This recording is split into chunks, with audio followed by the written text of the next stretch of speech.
Hi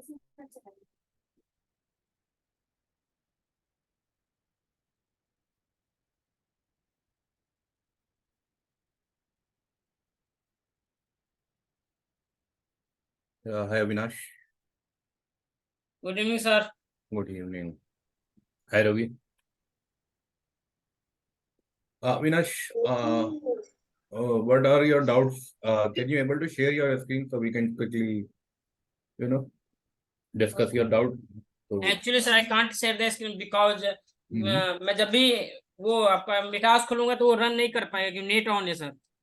strictly नहीं नहीं हो जाएगा, वो वहां से करो तुम रन अपना, क्या नाम है, क्रैक से हो जाएगा तो सर। हाँ हो जाएगा हो जाएगा। ठीक है, 1 minute.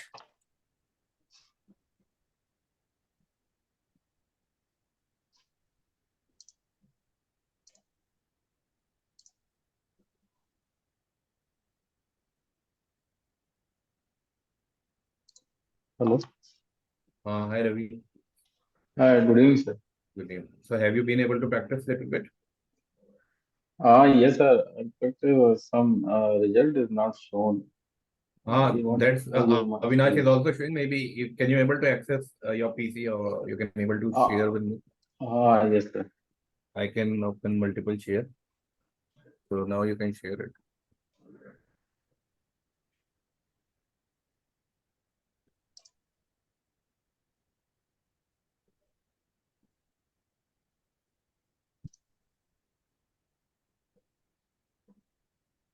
Got it. Your screen, I think. Ravi, you are sharing, na Ravi? Yes, sir. Okay. You saw. Now go to Now you the able to see. results tab. Not in this the top. Just after the analysis, you can see the top menu: node, element, properties, boundary, load, top. Yes. Yes, sir. Results. Go to forces. Left. Yes. Oh, Force is left, third point. Left, more left. Forces. Beam diagrams. Yes. Yes. In this, go to blue. Yes. Go apply. Click on the apply. Yes. Apply. Just apply click on only. apply. Click on apply. No choose. Not getting any bending moment. So something is wrong here. Why you put it at the top? Maybe put it that thing at the left side, no, right side. Close this. Can you able to This see one. control? How to have see control? Request remote control. Let me. एकदम में कुछ हो पाता है. I can able to move my mouse. Yes. Close this. Just right click on this. Don't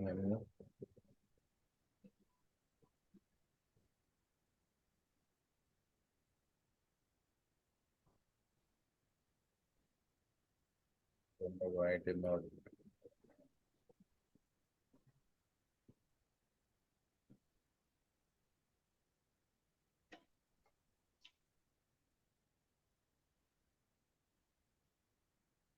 Let me see the work.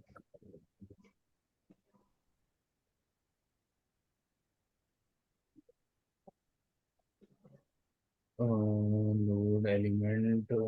There is one thing, mix. You can go in mix and no, I do not want to see. I want to see the boundary. Click this.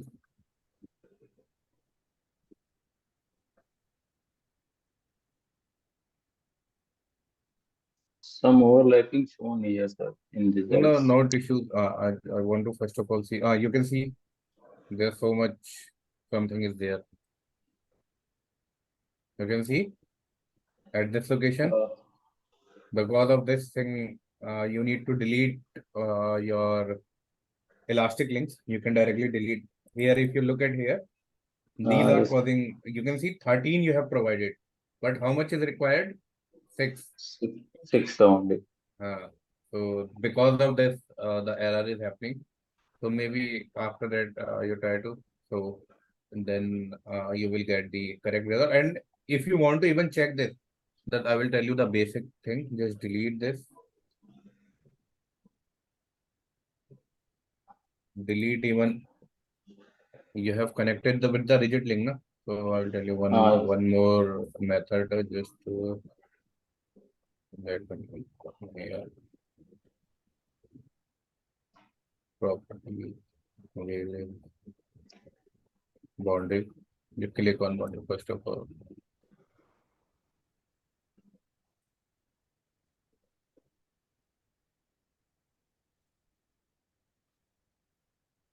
इसमें एक काम और कर सकते हैं हम, पहले rigid link तो चलो लगे रहने दो, इसमें जॉब बाउंड्री में यहाँ सपोर्ट है, ठीक है, ये जो खुलकर आया है। अब इसमें क्या करो, जैसे हम पहले स्टैट में भी करते थे, शायद अगर याद हो तो सिर्फ डी जेड को एक्टिवेट कर दो एक डायरेक्शन में। सेलेक्ट कर लेते हैं ये हम इस वाले बटन से।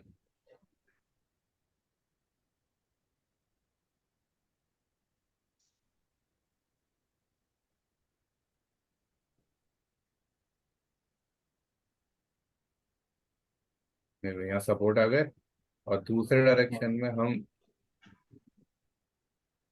तीनों को कर लेते हैं। तो वैसे तो थोड़ा अजीब रिजल्ट आएंगे, लेकिन उससे पता चल जाएगा कि हमारा मॉडल ठीक है नहीं है। इनिशियली अगर तुम्हें लग रहा है कि बिल्कुल ही जीरो पे है, तो हम इसी को ही सपोर्ट बना लेते हैं, बीम को।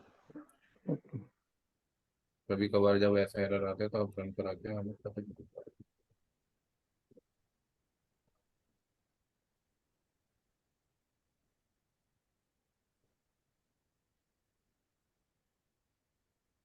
फिर सेल्फ रेट अप्लाई किया हुआ है नहीं,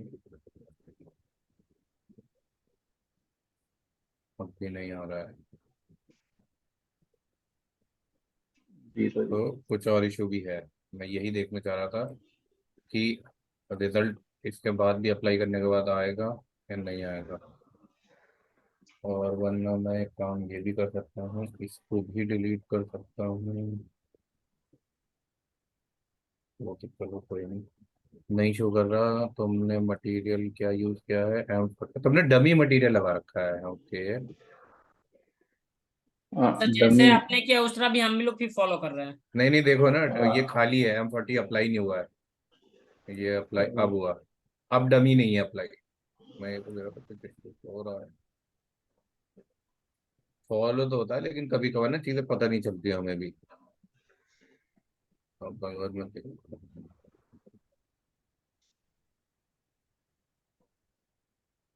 आ गया ना।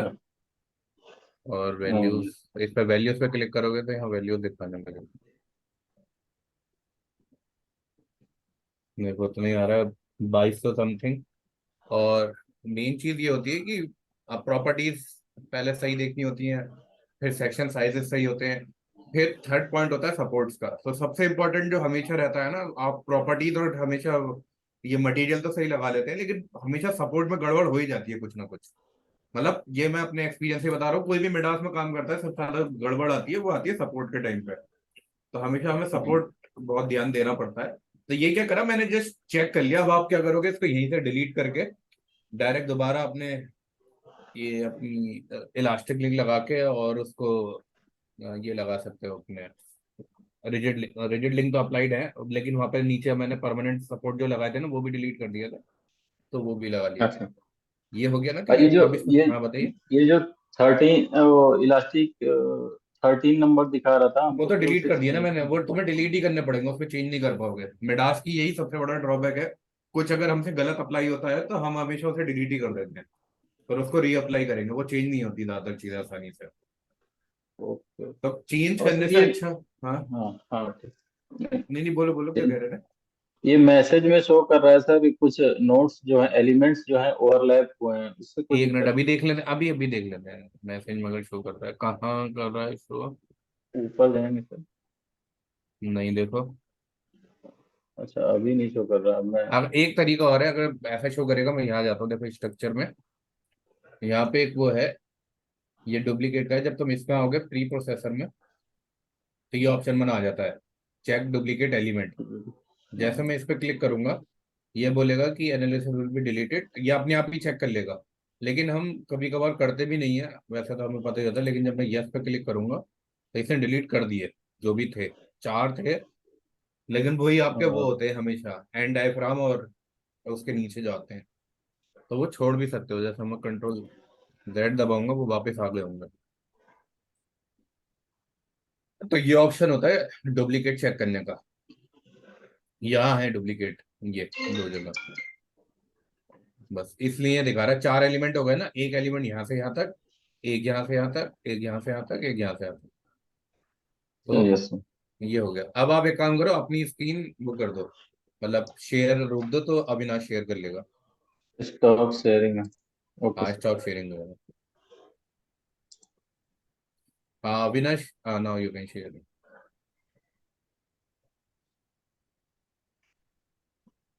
हाँ yes, you are in the material link, rigid link, but where are the other actually sir, your. हाँ हाँ। बाउंड्रीज में मैं जा रहा था जब हाँ हाँ इसके बताओ। अंदर, तो यहाँ इलास्टिक, आपने इलास्टिक लिंक किया। नहीं नहीं नहीं नहीं, डायरेक्ट इलास्टिक लिंक पे क्लिक कर दो ना, डायरेक्ट इलास्टिक हाँ लिंक पे क्लिक कर ठीक है, दो। मैं इस पर डायरेक्ट इलास्टिक लिंक पर हाँ क्लिक किया। ठीक है, क्लिक कर लेकिन दिया। इसमें ये जो आया जनरल, आपके नीचे हाँ वो डेटा आ रहा था DX इस करके कुछ, हमारे में एक नहीं मिनट था, रुकना, कैसे एक अप्लाई मिनट, एक करेंगे? मिनट, कॉल आ रही है, एक मिनट बस, एक मिनट दो, मैं हाँ बताता हूँ क्यों आ एक। अविनाश भाई, वो मेरे हाँ में भी ऐसे ही आ रहा था। हाँ जी बोलिए। जिसको 10 to the power 8 करेंगे, जिसको नहीं चाहिए वो अरे जो जीरो खिला करेंगे। दो, हम मेरा तो ज्यादा खाऊंगा नहीं, थोड़ा बहुत ही खाऊंगा, अरे ये क्या? हल्का बहुत खाऊंगा, अपने बच्चों से पूछ लो। ठीक है खा लूंगा, ठीक है ठीक है। अरे ये क्या बना? हाँ अविनाश, अब देखो जैसे ये आ गया ना आपका, वो ऑप्शन यस। शो नहीं हो रहा, तो क्या करोगे आप? सबसे पहले तो आपको एक्सेस समझनी होती है, समझ में आ गई? एक्स जो होती है वो मेरी मेन एक्सेस होती है, जो भी कनेक्ट ओके। करेगी, ठीक है। Yes sir. तो एक्स में आप क्या करोगे, 10⁻⁸ लगा दोगे, तो उसका मतलब वो फिक्स हो गया। और अदर में अगर आप जीरो रख रहे हो तो वो सारी एक्सेस फ्री है। अब आपको तीनों एक्सेस फिक्स चाहिए होती है, जैसे मतलब हो गया रिजिड, तो हम्म। एस डी एक्स में भी 10⁸ कर दोगे, एस डी वाई में भी 10⁸ कर दोगे, और एस डी जेड में भी 10⁸ कर दोगे। तो उससे क्या होगा, तीनों डायरेक्शन में फ्री हो गया। फिर आपको अपनी डायरेक्शन आइडेंटिफाई करनी पड़ेगी, कब मुझे एक्स डायरेक्शन में, एक्स में तो हमेशा फिक्स ही रहेगा क्योंकि वो वर्टिकल डायरेक्शन है। आपको बस ये देखना पड़ेगा वाई और जेड में कब फ्री रखना है और कब फिक्स करना है। तो ठीक है सर। उसी के हिसाब से सिर्फ जीरो करना है और चेंज करना है। मतलब हम जिस डायरेक्शन को फ्री करना, मतलब हमको आप फ्री, जिस डायरेक्शन को फ्री करना है उसको जीरो करो हमेशा। और जो ओके ओके नीचे नीचे जो है मोमेंट एस आर एक्स और S R Y S R Z, वो हमेशा जीरो ही रहते हैं, क्योंकि हम ओके। मोमेंट कभी फिक्स करते नहीं है। मोमेंट हमेशा हमारे रिलीज होते हैं बियरिंग में, इसी वजह से। और एक चीज और सर, जो मुझे बोलना था सर कि हम्म। हम लोग डबल ओवरलैप हो जा रहा है, लेकिन मैं जब उसको क्रॉस चेक करता हूँ, हाँ डिलीट हाँ, करता हूँ, तो सारा डिलीट हो जाता है। मतलब ओवरलैप कैसे चेक करेंगे हम लोग? मैंने दिखाया तो था अभी, ओवरलैप को स्ट्रक्चर में जाओ, वहां पे चेक डुप्लीकेट आ रहा है ना, जाओ ऊपर स्ट्रक्चर टैब में। हाँ इसमें। हाँ यहाँ पे ये ये आ सर। रहा है, हाँ इस पे क्लिक करो। ये है इतना, इतना है तुम्हारा पास ओवरलैप। दो। ये डिलीट भी कर दिया उसने अपने आप ही। आप तो कंट्रोल जेड दबा के रख भी सकते हो, या डिलीट या डिलीट रहने दे सकते हो। तो अब ये डिलीट हो गया खुद ही सर?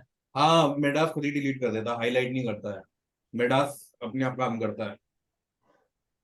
ओके सर, ठीक है सर, आगे फिर मैं वही इसमें कंफ्यूजन था, हाँ नहीं तो मॉडल कंप्लीट ही था सर। हाँ हाँ, नहीं यही दो चीजें होती हैं कि मेडास जो है ना, अगर तुम्हारा कुछ भी डुप्लीकेट है, तुमने चेक डुप्लीकेट पे क्लिक कर दिया, तो जी वो सर। डिलीट ही कर देगा, वो नहीं सुनेगा कि भाई मुझे दिखाएगा दिखाएगा नहीं। जैसे अगर तुम स्टैट में काम करोगे, डुप्लीकेट चेक करने, तो स्टैट करता है, हाईलाइट करता है कि भाई ये डुप्लीकेट है। अब तुम बताओ कि रखना चाहोगे कौन सा वाला, या कोई सा नहीं, दोनों ही रखना चाहोगे, दोनों में से एक डिलीट करना चाहोगे, तो ये हमारा मेडास नहीं करता है, वो डायरेक्ट डिलीट ही कर देता है। ओके सर, फिर ये मेरा प्रॉब्लम ये सॉल्व हाँ करेंगे। हाँ आपका ये 3D मॉडल में ये क्रॉस गर्डर ऐसा कैसे दिख रहा है इधर? ये इन्होंने स्लैब थोड़ी शायद गलत एक्स्ट्रा करी हुई है, ये पता नहीं सर क्यों दिख रहा, मुझे भी नहीं पता। वह चीज, ये हाँ स्लैब ये गलत ऐसा। मॉडल हुई भी है। स्लैब स्लैब, या तो क्रॉस गटर, तो अरे तुमने क्रॉस गटर को मॉडल, क्रॉस गटर पे तो बीम, तुमने स्लैब की जगह क्रॉस गटर मॉडल करे हुए हैं यार, और कुछ नहीं किया। जाओ प्रॉपर्टी, तुम इसकी वो देखो प्रॉपर्टीज, क्रॉस गटर क्या दिए हुए हैं। अरे वहीं दिख जाती है भाई, यहीं देख के देखो ना, इसी में ही अपने। पहले इसको 3D व्यू में हटाओ, 3D व्यू हटाओ। एक मिनट सर। हाँ 3D व्यू हटा लो बस। अब वहाँ उस वाली टैब में जाओ, क्या नाम है, जिससे हमें प्रॉपर्टीज दिखती है, हाँ नहीं हाँ नहीं, ये प्रॉपर्टीज में सर? अरे नहीं प्रॉपर्टीज में नहीं, ये जहाँ से थ्री ड्रैग एंड डॉट में। ड्रॉप करते हैं। नोड अरे में? राइट क्लिक करके दूसरा ट्री मेनू खोल लो, ट्री अच्छा मेन्यू। अच्छा। यहाँ राइट नहीं, ऊपर ऊपर, थोड़ा सा और ऊपर, थोड़ा और ऊपर, थोड़ा और ऊपर, हाँ यहाँ क्लिक करो। हाँ ये खोल लो। अब यहाँ पे वर्क्स पे क्लिक करो। अब यहाँ देखो स्लैब कहाँ है, स्लैब तो तुमने असाइन ही नहीं करी है। स्लैब देखो खाली पड़ी है ना, ब्लू कलर में दिख रही है मुझे, सेक्शंस पे देखो। ये सर ये। अरे नीचे नीचे डमी स्लैब, नहीं स्लैब, हाँ ये अच्छा, कहाँ साइन करी है, साइन ही नहीं करी है तुमने। तो ये ये पूरा सा सिलेक्ट करके साइन करना पड़ेगा? मैं हाँ किया हाँ तो नहीं हुआ था हाँ। सर मुझसे, एक बार बता दीजिए आप। तो मुझे स्क्रीन दो। कैसे? स्क्रीन दे मैं दिया एक सर, मिनट मैं रुक कर छोड़ा हूँ। मांगता हूँ। अ, आ, यस सर। मांगे ना। हम्म। अभी हम स्लो चल रहा है ये थोड़ा, रवि का तो सही चल रहा था, तुम्हारे साथ नहीं चल रहा है सही।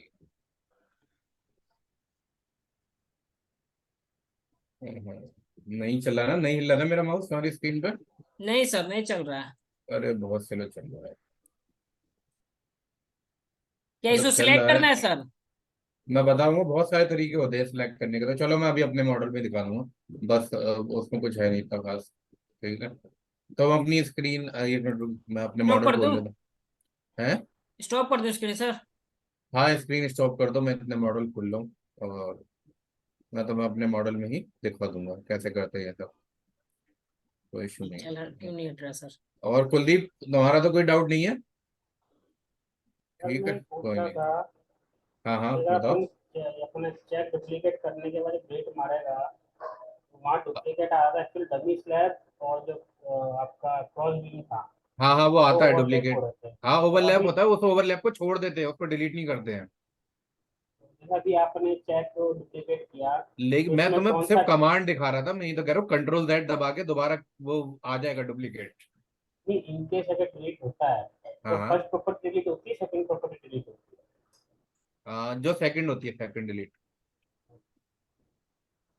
हमेशा सेकंड डिलीट होगा, फर्स्ट रहेगा। ठीक है। सर हाँ बताओ।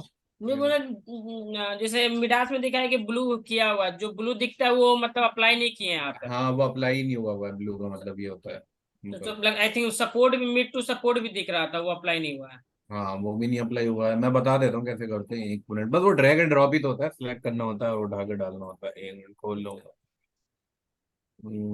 ये है ऑन सी थ्री PGD6, हाँ ये रहा। हम्म।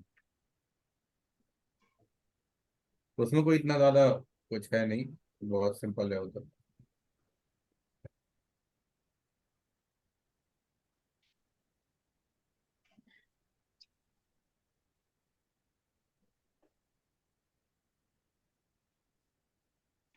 और बाकी तो कोई दिक्कत नहीं है ना? नहीं सर, कोई बाकी दिक्कत नहीं, अभी कर रहा हूँ मैं। हाँ नहीं, अब हो जाएगा, मतलब जो दो तीन ऐसा ही होता है, एक दो बार जब हम खुद से प्रैक्टिस करते हैं तभी डाउट्स क्लियर होते हैं और आपका चीजें एक समझ में आती लेक्चर में सर 4 घंटा मुझे लगता है। नहीं वो तो सबको लगेगा यार, मैं अगर मैंने भी इनिशियल सीखने बैठा था तो वो तो हम तो, हमें तो कोई सिखाने वाले नहीं था, हम तो खुद ही सीखते थे, मतलब एक्सपेरिमेंट कर कर कर कर करके।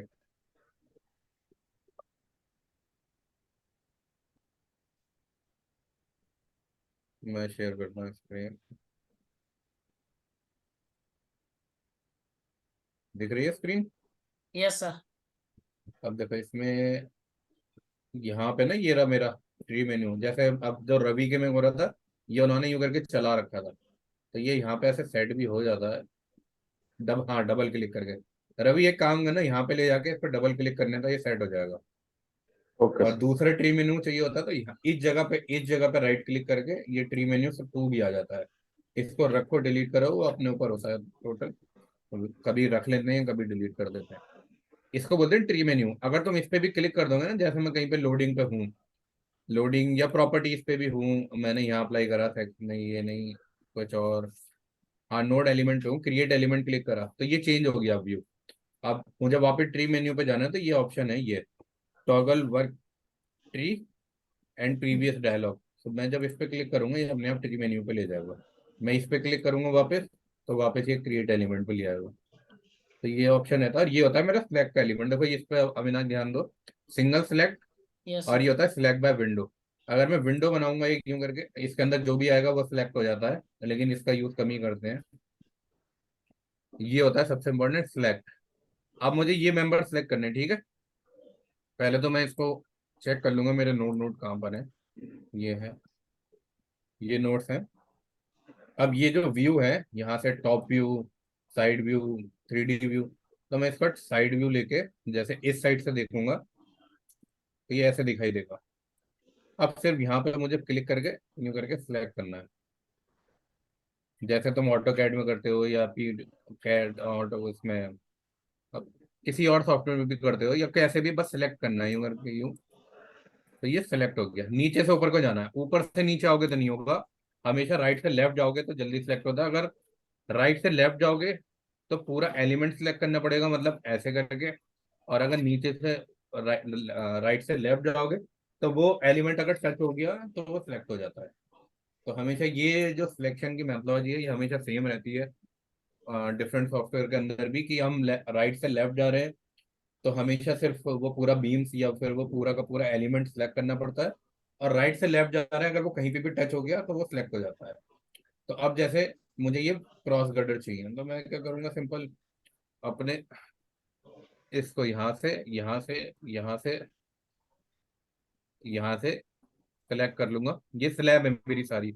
अब यहाँ पे मुझे पता है स्लैब कम है सेक्शंस में, तो यहाँ से इसको उठाऊंगा और ऐसे करके इसके ऊपर लगा दूंगा तो मेरी स्लैब आ जाएगी।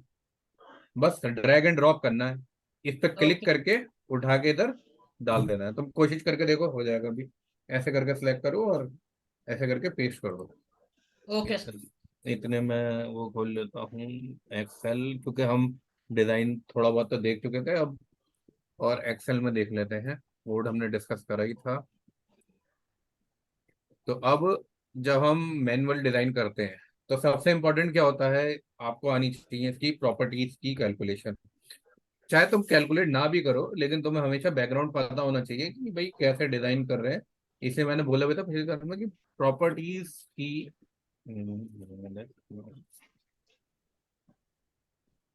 प्रॉपर्टीज की कैलकुलेशन बहुत इंपॉर्टेंट होती है, क्योंकि वो तुम कुछ भी बीम डिजाइन करो, ब्रिज डिजाइन करो, या अपने नॉर्मल बिल्डिंग का भी करो, एफओबी हो गया, स्पेशल ब्रिज हो गया, कोई सा भी काइंड ऑफ ब्रिज होगा या कोई भी स्ट्रक्चर होगा, उसमें सबसे इंपॉर्टेंट होगा प्रॉपर्टीज। अब प्रॉपर्टीज में क्या क्या आ जाता है तुम्हारा, पहले आता है area, area of cross section, मतलब जो भी मेरी प्रॉपर्टीज होगी उसका एरिया कितना आ रहा है। और दूसरी प्रॉपर्टीज क्या आती है, दूसरी आती है मेरी उसकी न्यूट्रल एक्सिस। मैं तुम्हें दिखाता हूँ जैसे,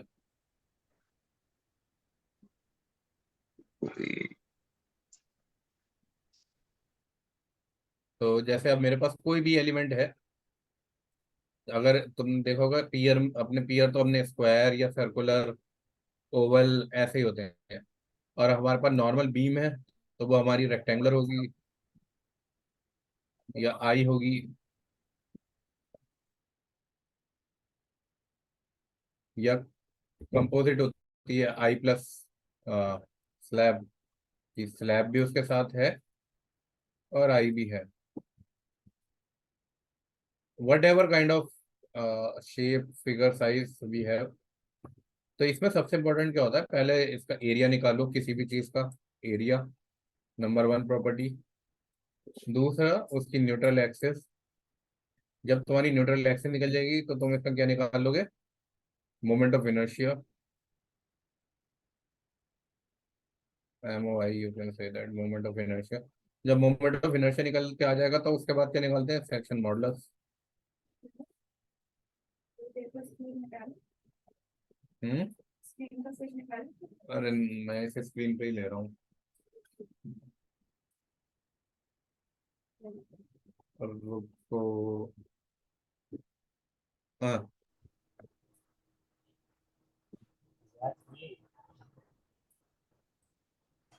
तो एक मिनट, स्क्रीन रुक गई। हाँ लगा लो वीडियो, अरे लगा लगा लिया। हाँ हाँ, तो MOI और ये चारों बहुत इंपॉर्टेंट होते हैं हमारे किसी भी चीज को डिजाइन करने के लिए। कोई भी चीज हो, चाहे कॉलम हुआ, चाहे पियर, चाहे फाइल हुआ, चाहे मेन सेक्शन हुआ, या फिर अपना कोई भी सेक्शन जो चाहे, मेन बीम और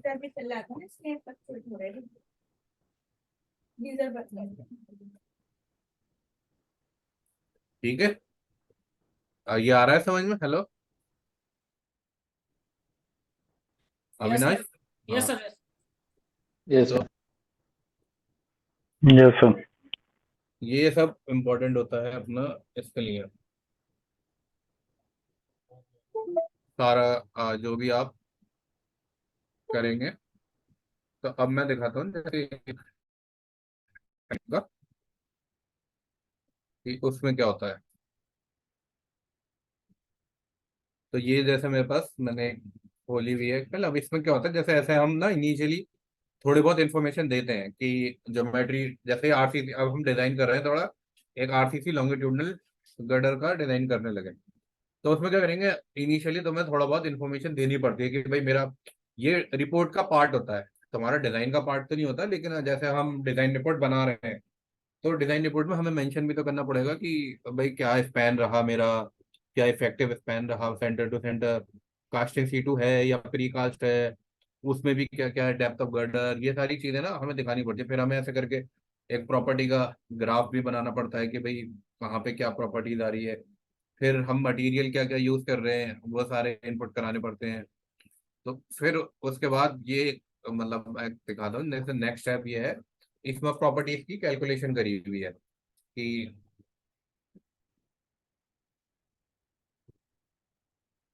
कि अब हम प्रॉपर्टीज कैसे कैलकुलेट करेंगे, न्यूट्रल एक्सेस कैसे आएगी, आई कैसे आएगा। ये वाई है, वाई मतलब वही होता है कि neutral axis from top I हुई है।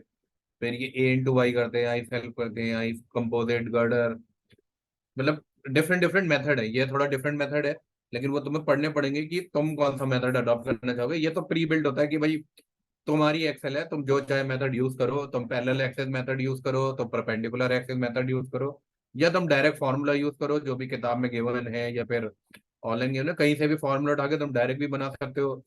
तो ये पूरा का पूरा जो होता है ये जस्ट हम क्या करते हैं, यूज करते हैं कहीं से भी, लेकिन ये हमें सारा मैनुअली भी आना चाहिए। Area, moment of inertia, Y top, Z top.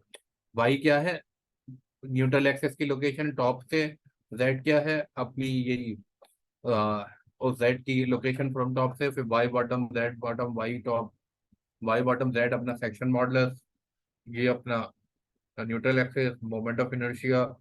Moment of inertia top से नहीं होता, वो सिर्फ एक ही होता है। तो ये, लेकिन हमारे सेक्शन मॉडुलस चेंज हो जाते हैं और उसी से हमारी स्ट्रेसेस भी निकल कर आती हैं और काफी चीजें कनेक्टेड होती हैं। फिर जैसे यहाँ पे थोड़ी और इन्फॉर्मेशन दे देते हैं हम कि क्या स्पैन है, कहाँ पे कितना साइज ले रहे हो, कि अब ये इंपॉर्टेंट चीज होती है। इसमें क्या होता है, इससे हम पता लगाते हैं कितनी जगहों पे हम सेक्शन चेक कर रहे हैं। जैसे सबसे पहला सपोर्ट, फिर ये क्या होता है अपना L/8, L/4, 3L/8, L/2, 5L/8, 3L/4, this फिर again L/8, then support.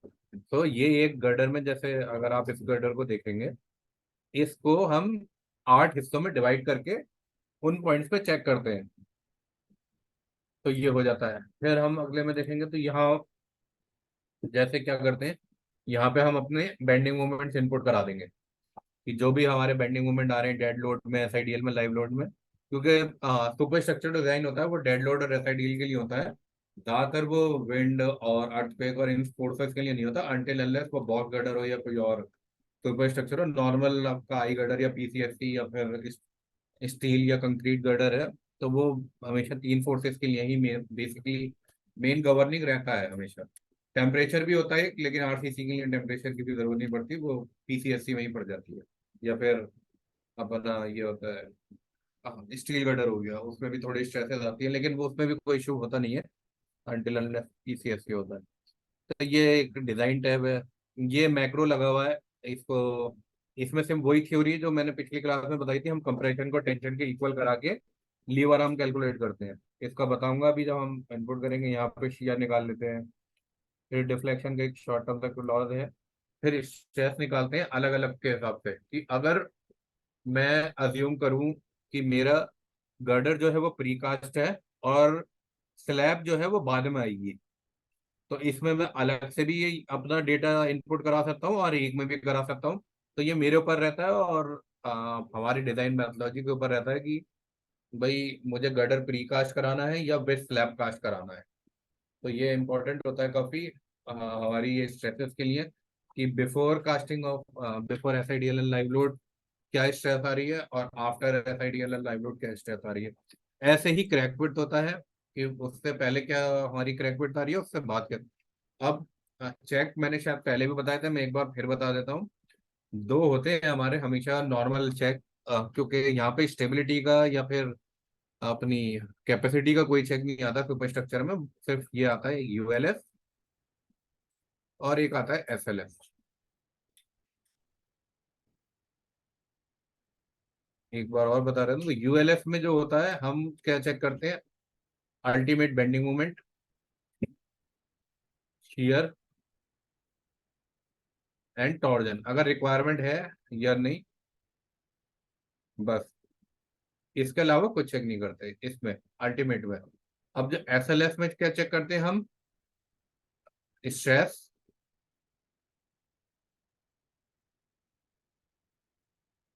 Deflection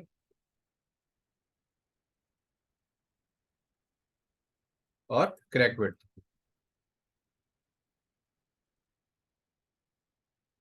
तो हमारे बेसिकली होते करीब यही सारे चेक हैं। ले देके हमें सारे स्ट्रक्चरों में यही चेक करने होते हैं, लेकिन कुछ स्ट्रक्चर जब स्पेशल हो जाते हैं तो कुछ डिफरेंट चेक्स भी आ जाते हैं। जैसे वो हमारी पाइल हो गया तो उसमें कैपेसिटी का चेक आ जाता है, पियर हो गया तो उसमें भी कैपेसिटी का तो नहीं आता है, पियर में तो नहीं आता, कन्फाइनमेंट चेक आ जाता है पियर में, वो रीइंफोर्समेंट के लिए होता है। और सुपर स्ट्रक्चर में और भी कुछ चेक आ जाते हैं अपने, जैसे उसके लिफ्टिंग का चेक आ जाएगा, और अपना इसका चेक आ जाता है एक, जब बेयरिंग चेक, बेयरिंग को चेंज कर रहे हैं, बेयरिंग चेंज के लिए हम अपना क्रॉस गर्डर चेक करते हैं, वो चेक आ जाता है।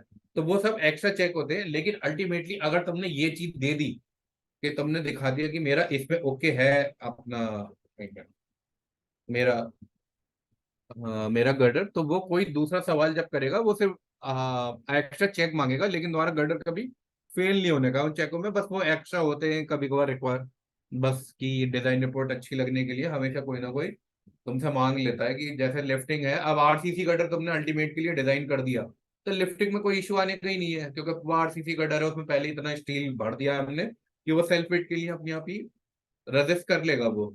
लेकिन उसमें एक आता है कि टॉप फ्लैंज और वेब का रेशियो होता है IRC के हिसाब से कि वो क्या है नहीं है। अगर वैसे तो इसमें कोई दिक्कत होती नहीं RCC कटर में, वो हमेशा चेक करते हैं हम उसके लिए। हाँ एक मिनट बताइए।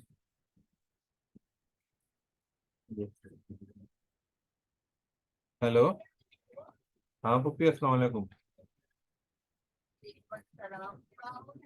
बस पुप्पी अभी घर पहुंचे हैं, हम संभल से आए हैं, जस्ट बैग रखा है।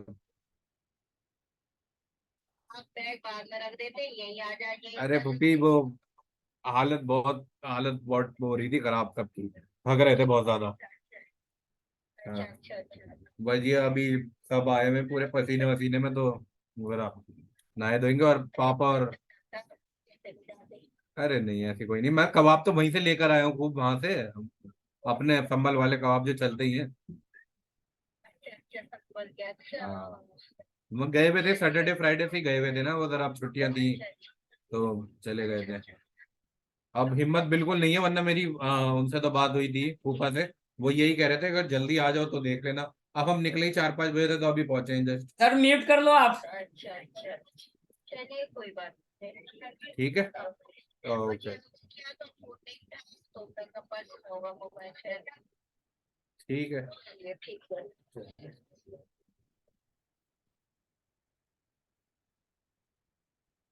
ठीक है, इससे म्यूट नहीं होता क्या? चलो कंटिन्यू करते हैं, कोई नहीं। अरे यार दावतें आती रहती हैं। ठीक है, ये हो गया ये हो गया। अब हाँ, तो ये यही सारे चेक, ये सिर्फ अभी मैं ये सिर्फ RCC गटर के लिए है। तो एक मैंने मैनुअली दिखाया था और एक अब ये एक इसका इसके हिसाब से दिखा देता हूँ एक्सेल के हिसाब से, कि तुम्हारा इसमें भी थोड़ा चीजें समझ में आए कि कैसे हम रिपोर्ट बनाते हैं, कैसे हम अपने किसी प्रूफ चेकर को या क्लाइंट को सबमिट करते हैं। क्योंकि वो सिर्फ हमारा, एक तो वो ये मॉडल मांगता है कि भाई मॉडल भी दिखा दो क्या दे रहे हो, और एक दूसरा अपना एक्सेल मांगता है, इन दोनों को हम क्या करते हैं, मॉडल से सिर्फ यहाँ से बेंडिंग मोमेंट यहाँ पे इनपुट कराते हैं, क्योंकि वो फायदा हो जाता है हमारा इनपुट कराने का। तो यहाँ पे आप देखो, जैसे हमारा स्पैन कितने का है, हमने लिया था 20 मीटर का, तो यहाँ 20 मीटर कर देंगे 20। अब तुम्हें याद होगा इफेक्टिव स्पैन जो लिया था, वो हमने लिया है 19 मीटर 90 का। तो 19 कर दिया चेंज, मतलब ये अपने हिसाब से कर सकते हैं। अब ये है girder length with casting see to stretch portion, ये थोड़ी डिफरेंट चीज है। इसको भी तुम गर्डन लेंथ सेम ही रख लो, 20 मीटर। अब distance between centre line of pedestal and centre line of grid, ये भी डिफरेंट है, इसको 0 कर दो या हाइट ही कर दो। डेप्थ ऑफ गर्डर, अब डेप्थ ऑफ गर्डर जो थी, एक बार हम प्रॉपर्टीज की भी थोड़ी हेल्प ले लेंगे, शायद 1.5 या कुछ थी प्रॉपर्टीज। 1.8 नहीं नहीं, इतनी तो नहीं थी, अपनी डेप्थ कितनी थी, 2.8 थी, 0.25, 0.15। ड्राइंग खोलूंगा मैं, 1.8 थी शायद, 1.8 है ना। पॉइंट टू टोटल था। Five plus 0.15 plus 0.9 plus 0.15 plus 0.25, 1.65। No no, ये तो कुछ गड़बड़। 0.25, 0.15, 0.25, 0.15, 0.9, 1. ये मेरा हो गया 0.4, और ये कितना हो गया 0.4। 0.8 0.9 हाँ ठीक है, 1.7 0.8 तो मेरी 1.6 है करीब। 1.7, मैं ड्राइंग खोलूँ डायरेक्ट, जैसे अगर मैं इसमें देखूँ तो क्या है, एक्चुअल कितनी तो है मेरी वन, इसमें और वो आ रही है 1.7। बेस स्लैब मेरी हाइट आ रही है 1.7। ये देखो यहाँ पे है ना, ये तो लिया ही नहीं जाता है। HL3, HL4, H L top two five bottom 1.8 था सर। हाँ 1.8, ठीक है ठीक है, 1.8। तो और तो दो तीन चीजें और चाहिए होगी, अभी लेके लेंगे, अभी ये यहीं से ले रहा है। तो टोटल इसकी ली हुई थी करीब 250, 250। तो 1.8 -0.2 है, तो ये आ गई 1550, 1550। तो मेरी ऑटोमेटिकली यहाँ 1.8 आ जाएगी। अब या स्पेसिंग कितनी थी मेरी, स्पेसिंग थी 2.8, 2.8, और वेब की थिकनेस मेरी 375 थी। अब देखो यहाँ पे दो चीजें हैं, एक ये मिड स्पैन है, एक ये सपोर्ट स्पैन है, तो उसके हिसाब से ही हमें थोड़ा प्रोवाइड कराना होता है वो चीजें भी। अब यहाँ पे मिड स्पैन में ये भी चीज अलग थी, ये करीब 600 थी या कितनी थी, अभी 625 तो यार ड्राइंग ही खोल लेते हैं हम अपनी, उससे ज्यादा सही हो जाएगा, मुझे याद तो रहती नहीं है चीजें। 1 मिनट खोल ही लिया था मैंने।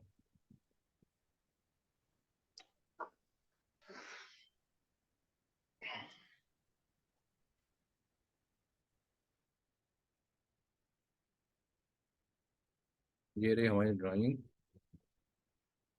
और ये मेंशन है यहाँ पे, ये देखो 250 ठीक है, ये 325 थी, 625, और यहाँ नीचे से 250, 150, ऊपर भी 150। ठीक है, तो इसको ऐसे कर लेते हैं ये,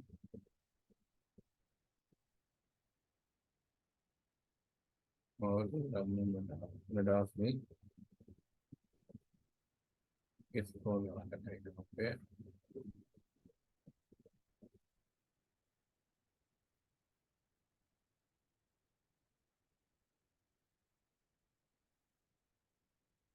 थोड़ा आसान हो जाएगा हमारे पास।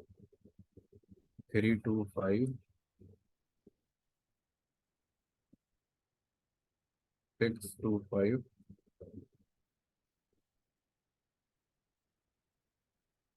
अब यहाँ से ये कितना है 250,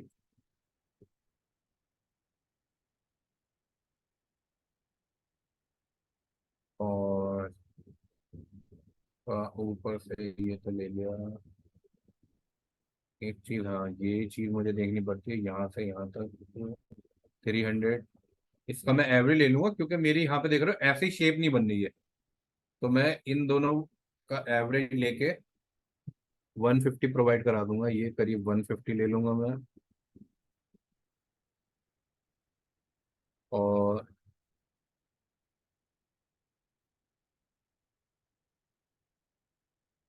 इसको कितना देना है मुझे, एवरेज 300 प्लस 300, 625 ले लूंगा, 625। ये तो हो गई मेरी मिड स्पैन की। इसमें एक ये भी दे सकते हैं आप, इसकी ये वाली 150। अब आते हैं सपोर्ट स्पैन पे। तो सपोर्ट स्पैन सिंपल है, डायरेक्ट 625।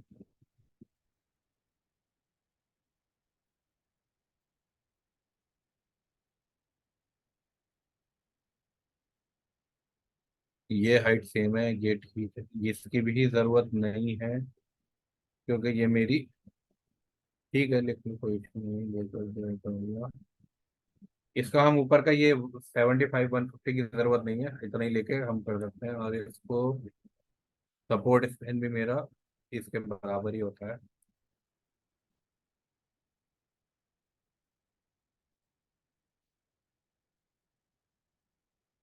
ये क्या करा हमने, बस इसको यहाँ पे प्रॉपर्टी डिफाइन कर दी अपने हिसाब से, क्योंकि आप किसी को भी सबमिट करोगे तो उसे पता तो होना चाहिए कि जो ड्राइंग है और जो यहाँ प्रॉपर्टीज कैलकुलेट हो रही है, अब यहाँ होती है प्रॉपर्टीज कैलकुलेट। अब ये चीज जो है, ये मैं बताऊँ काफी चीज इंपॉर्टेंट भी इसलिए भी होती है। या तो तुम मैनुअल भी डाल सकते हो, या तुम यहाँ पे जो निकाल रखी है वो भी ठीक है, या तीसरा ऑप्शन एक ये होता है कि तुम मिडास से कैलकुलेट करो, वो यहाँ पे प्रॉपर्टी लगा दो। एक और ऑप्शन ये है, जो मेरा मिडास मिडास ले रहा है वो यहाँ पे कॉपी पेस्ट कर दो और यूज कर लो उसको। और एक और ऑप्शन ये होता है कि ऑटो कैड से प्रॉपर्टीज कैलकुलेट करो, वो यहाँ पेस्ट करो। तो अल्टीमेटली हमारा गोल ये होता है कि हमें ये सारी प्रॉपर्टी, ये वाली प्रॉपर्टीज हमें चाहिए होती है, ये प्रॉपर्टीज हमें आनी चाहिए। हम कोई सा भी मेथड यूज करें कोई फर्क नहीं पड़ता, क्योंकि अब हम एग्जाम तो दे नहीं रहे हैं कि भाई तुम्हें जो बुक किताब में पढ़ाया गया है फिर उससे ही लेना है, या फिर कहीं और से ये करना है कि भाई मैंने जो मेथड बताया वही फॉलो करना है।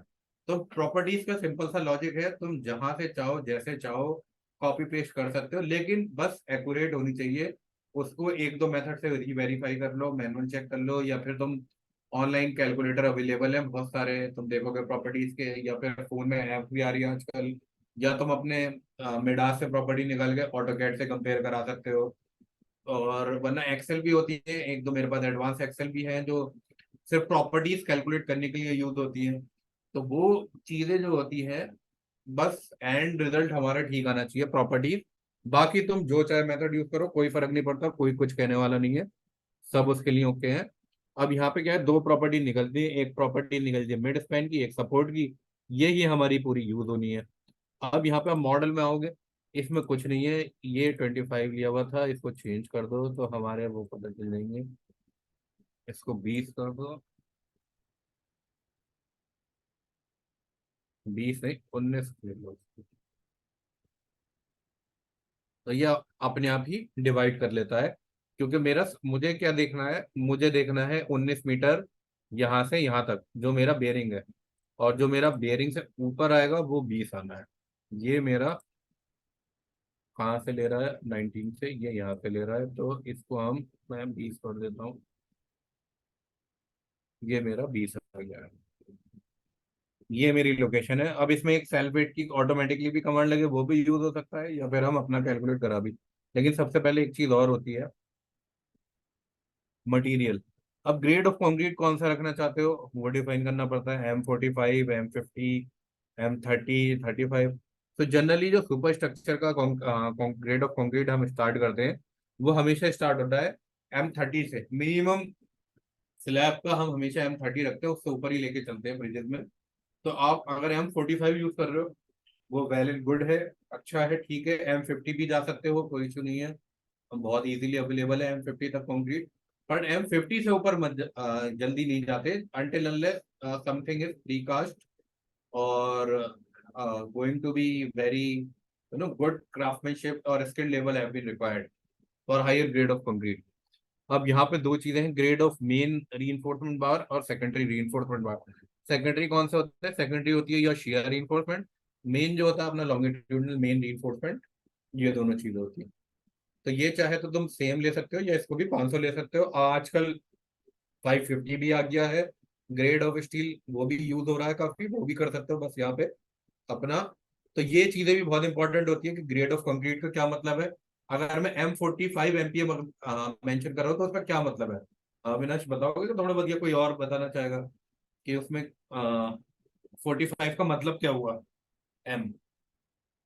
और अगर मैं ये मेंशन कर रहा हूँ मेरा grade of sir reinforcement compressive 500 है, strength in 28 days, compressive strength in 28 days, which compressive strength? Cube compressive strength. हाँ, ये हमेशा मेंशन करना, क्योंकि इंडियन कोड मेंशन करता है क्यूब कंप्रेसिव स्ट्रेंथ, लेकिन अगर आप बाहर के कोड यूज करोगे जैसे यूरो कोड हो गया, आस्टो कोड हो गया, उसमें आती है सिलेंड्रिकल कंप्रेसिव स्ट्रेंथ। तो ये बहुत इंपॉर्टेंट चीज होती है कि हमारा कोड अलग बोलता है, हमारा कोड यूज करने को बोलता है क्यूब स्ट्रेंथ, और बाहर के कोड बोलते हैं सिलेंड्रिकल स्ट्रेंथ। तो ये चीज याद रखना। हाँ हाँ उसमें हम बोलो। लोग यहाँ बीएस कोड यूज करते हैं, उसमें भी सर क्यूब बहुत कास्ट होता है, सिलेंड्रिकल भी और उसका भी। हाँ हाँ हाँ, दोनों करने पड़ते हैं, क्योंकि वो बोलता है तुम्हारी जो सिलेंड्रिकल आती है उसका 0.8 जो होता है वो तुम्हारा क्यूब होता है। हाँ करेक्ट। अगर आप देखोगे तो वो इतना ही होता है, 0.8 के आसपास। तो आपको दोनों भी करने पड़ जाएंगे कभी, वो डिपेंड करता है कोड, अगर आपसे दोनों बोल रहा है ट्यूब टेस्ट करवाने को तो दोनों करने पड़ेंगे। अगर वो एक सिलेंड्रिकल में ही ओके हो रहा है तो सिलेंड्रिकल ठीक है, लेकिन अगर आप बाहर के कोड यूज कर रहे हैं तो दोनों पता होनी चाहिए कि मेरी सिलेंड्रिकल कितनी आ रही है और मेरी क्यूब कितनी आ रही है। तो इंडिया कोड में सिर्फ क्यूब का ही जिक्र है, तो हम हमेशा क्यूब ही यूज करते रहते हैं। तो ये तो एक मेजर डिफरेंस आ जाता है इंडियन कोड और इंटरनेशनल कोड के हिसाब से। तो ये याद रखना कि अगर कोई इंटरव्यू में पूछ ले भाई वही ये कितना है, तो हमेशा बोलना cube strength in 28 be days it should be 45 MPa। BS code में वो भी लिखता है सर, जैसे ये 45 एमपी है तो 45/50 लिखेगा। हाँ हाँ, वो यही 45 तो होता तो है, मैं उसकी, बता तो रहा हाँ हूँ। दो उसकी ग्रेड देता है वो, एक क्यूबिकल स्ट्रेंथ भी देता है, सिलेंड्रिकल स्ट्रेंथ देता है। और करेक्टरिस्टिक स्ट्रेंथ भी होगी ना सर उसकी, 45/50 अगर लिखेगा 50। नहीं नहीं नहीं, वो जो 45-50 देता है ऑब्लिक से, वो यही देता है। मुझे अब ये तो ध्यान नहीं, हम डिजाइन में तो जो करेक्टरिस्टिक्स है वही तो मेन स्ट्रेंथ होगी, उसके ऊपर क्या जाएगा। एक तो मेन स्ट्रेंथ आ जाती है, करेक्टरिस्टिक तो सेम ही आती है ना दोनों की। तुम्हारी जो क्यू ओके। की मेन मेन स्ट्रेंथ जो आ रही है जो अपनी टेस्टिंग से, वही तो करेक्टरिस्टिक हो जाएगी। जो हाँ वो ओके। स्लैश करके लिखता है वो तो वही लिखता है ना, क्या नाम है, क्यूब और सिलेंड्रिकल वाली। जैसे तुम मेडास में भी देखोगे, इसमें भी पता चल जाएगा, मैं दिखा रहा हूँ। मैं अगर इसमें जाता हूँ मटेरियल में, ऐड पे क्लिक करता हूँ। अब हाँ, BS बीएस को, कोड। BS ऊपर होगा, ये तो है BS। अब BS पे जाऊंगा तो ये तो स्टील है।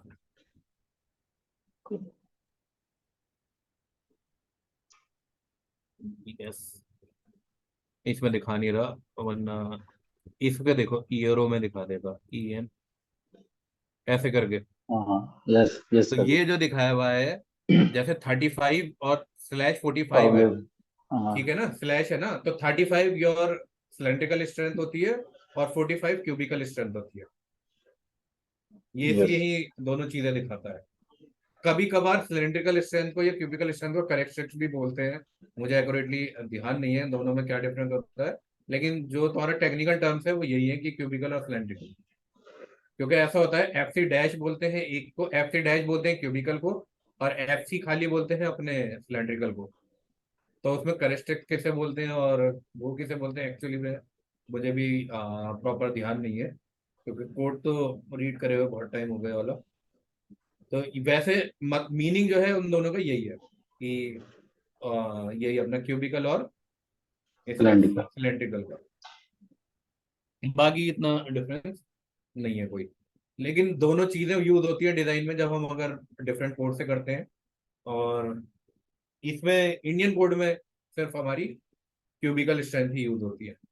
पहले ये सब भी क्यूबिकल पे ही काम करते थे ओल्ड टाइम में, लेकिन अब इन्होंने सिलेंड्रिकल भी जनरेट कर लिया है, तो मेथड एडवांस, तो वो कोई इशू नहीं है। अब लेकिन ग्रेड ऑफ कंक्रीट इसका क्या मतलब हुआ? अगर मेरा ग्रेड ऑफ स्टील की मेरा ग्रेड ऑफ मेन रीइंफोर्समेंट 500 है, तो इसका क्या मतलब हुआ? ये तो बता दिया स्ट्रेंथ है, ये क्या है? टेंसाइल स्ट्रेंथ उसकी। नहीं, यही तो, ये तो तुम, अगर कोई पूछेगा भाई कौन से ग्रेड का कंक्रीट, कंक्रीट तुमने बता दिया इंटरव्यू में, किसी ने भी पूछा अब बताओ स्टील का ग्रेड क्या यूज करोगे, अगर तुमने बोल दिया कि भाई मैं तो Fe 500 यूज करूंगा, उसका मतलब बताओ क्या है? तो यील्ड स्ट्रेंथ हुआ ना। हाँ, ये यील्ड स्ट्रेंथ होता है। ये ये कंप्रेसिव है, ये यील्ड होती है। स्टील का अलग मेथड चलता है और कंक्रीट का अलग चलता है।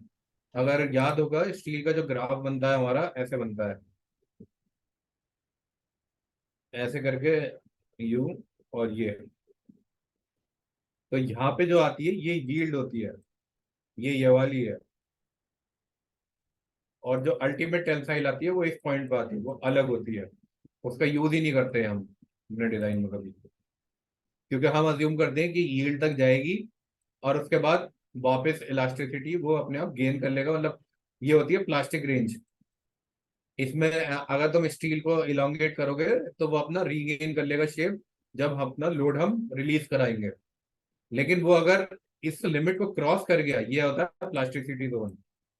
अब वो अगर प्लास्टिसिटी जोन में चला गया तो वो परमानेंट हो जाता है, फिर वो अपनी शेप को रीगेन नहीं करता है। ये हम उसमें यूज करते हैं अपने बोर्ड डिजाइन में, और कुछ और चेक होते हैं उसमें भी यूज करते हैं, लेकिन नॉर्मल डिजाइन में हमेशा हम यील्ड स्ट्रेंथ ही यूज करते हैं। तो Fe 500 या 550 या 415 का मतलब यही होता है कि मेरी यील्ड स्ट्रेंथ जो इस पॉइंट पे है वो 500 है, एमपी है। एमपी का मतलब पता है? न्यूटन पर एमएम स्क्वायर, मेगा पास्कल। ये होता है एमपीए की यूनिट। तो ये भी याद रखा जाता है कि हम अभी जितनी भी चीजें स्ट्रेंथ और ये सब डिस्कस कर रहे हैं वो हम न्यूटन पर एमएम स्क्वायर में कर रहे हैं, ना कि किलो न्यूटन पर मीटर स्क्वायर में। जब हम उसमें करेंगे तो ये 10⁻³ से मल्टीप्लाई हो जाता है। तो ये चीजें यूनिट्स का बहुत खेल होता है, तो ये सारी चीजें इसलिए मैंने थोड़ा बहुत और डिटेल में बता दिया कि क्या स्ट्रेंथ होती है, क्या स्टील का ग्रेड होता है, क्योंकि ये पूछ लेगा। और ये वाला क्वेश्चन तो सबसे कॉमन होता है अगर कोई इंटरव्यू की या कोई भी अपने एग्जाम की तैयारी कर रहा है कि भाई स्टील का मुझे स्ट्रेस और स्ट्रेन के बीच का ये स्ट्रेन हो जाती है, ये स्ट्रेस हो जाता है, ग्राफ बना के दिखाओ और प्लॉट करो कहाँ पे यील्ड पॉइंट आना है, कहाँ पे अल्टीमेट, ये कुछ इसको भी कुछ कहते हैं ऐसे तो एक्चुअली मुझे भी नहीं, ये स्टार्टिंग पॉइंट कौन सा प्लास्टिक जोन है, कौन सा इलास्टिक जोन है, कैसे है। तो ये बहुत अच्छा क्वेश्चन होता है, सबसे ज्यादा इंटरव्यू में पूछा जाता है और सबसे ज्यादा नॉर्मल एग्जाम में भी पूछा जाता है। अगर कोई वैसी तैयारी कर रहा हो गेट की, ईएस की, उसमें भी यूज होता है काफी ज्यादा। तो ये बहुत बेसिक क्वेश्चन है और ज्यादातर याद नहीं रहता है, तो ये हमेशा याद रहना चाहिए। अब मैं कंक्रीट का भी ग्राफ बनता है, कंक्रीट का बहुत सिंपल बनता है, ऐसे जाके वो सिर्फ ऐसे रहता है। तो यहीं पे उसका ये जैसे ये स्ट्रेट होता है तो यहाँ पे ले लो या यहाँ ले लो, वो अल्टीमेट स्ट्रेंथ आ जाती है। कंक्रीट की हम हमेशा अल्टीमेट लेते हैं, स्टील की हम हमेशा यील्ड लेते हैं। तो इसलिए ये चीज़ें थोड़ी याद रखनी चाहिए कभी भी इनकी जरूरत। मैं डिजाइन से रिलेटेड नहीं कह रहा, हमारा नॉर्मल कोई भी किसी भी इंटरव्यू, कोई भी किसी भी एग्जाम, कहीं भी ये क्वेश्चन रेज हो सकता है। नॉर्मल अगर तुम वर्क भी कर रहे हो वहां पे भी कोई जूनियर या कोई सीनियर कोई भी पूछ सकता है कभी भी, भाई क्या होता है, ये कैसे होता है। तो ये बहुत इंपॉर्टेंट रहता है हमेशा, ये बेसिक है। अगर ये नहीं आएगा तो थोड़ा ऐसा लगता है कि डिजाइन नहीं आता, फिर वो ये समझते हैं कि बेसिक ही नहीं आता तो भाई इसको एडवांस क्या आता होगा। तो ये दोनों चीज़ें बहुत बेसिक होती हैं किसी भी मटेरियल वो अपने डिज़ाइन करने के लिए। ये मटेरियल प्रॉपर्टीज से रिलेटेड है, क्योंकि अब हमने क्या करा, हमारे पास एलिमेंट आया, उसकी हमने उसकी प्रॉपर्टीज निकाल ली। लेकिन अब हम जो मटेरियल यूज कर रहे हैं उसकी भी एक प्रॉपर्टीज है ना अपनी, उसकी स्ट्रेंथ, उसकी इलास्टिसिटी भी होती है उसकी, उसका यील्ड पॉइंट, उसकी अल्टीमेट, तो ये सब चीजें बहुत इंपॉर्टेंट होती है। अब आते हैं इस पे, ये तो हमने कर लिया था, प्रॉपर्टीज देख ली। मैं अभी इसे एक्सप्लेन नहीं करूंगा कि मैं तुम्हें डायरेक्ट एक्सेल दे दूंगा, पढ़ना हो पढ़ सकते हो तुम, वहीं से भी कैसे भी कैलकुलेट कर सकते हो ये प्रॉपर्टी, तो इसमें डिटेल में नहीं जाऊंगा अभी। ये सिर्फ यहाँ पे अपडेट हो गया, यहाँ सीरीज लगा हुआ है, इसकी जरूरत नहीं है, कोई वो नहीं है। अब यहाँ पे बेंडिंग मोमेंट। अब तुम देखो यहाँ पे ऐसे करते हैं हम ज्यादातर कि यहाँ पे पेस्ट कर देते हैं अपना डायग्राम और वहां से इंफॉर्मेशन लगा देते हैं, या तुम डायरेक्ट ही, मैं ऐसे कर दूं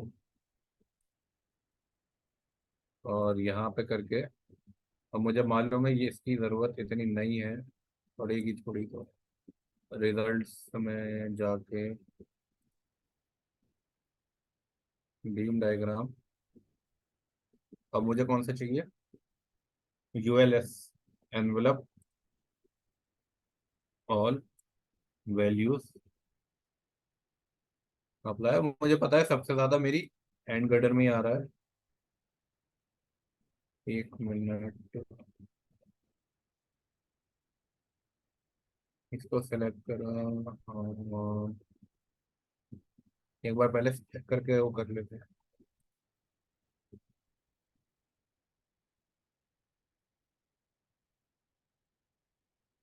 अब हमें कितना चाहिए, हमें हाफ तक चाहिए, हमें ज़्यादा नहीं चाहिए, तो एक बार पहले हाफ का डिस्टेंस भी निकाल लेते हैं। 19 का हाफ निकाल देते हैं हम, 9.5, क्वेरी में जाके notes from this point two 10.5, so it might be from this point to this point 9.5, तो ये मेरा हाफ है, मुझे सिर्फ इतना ही चाहिए, this point, and click on this, you will get half of it, go to the results,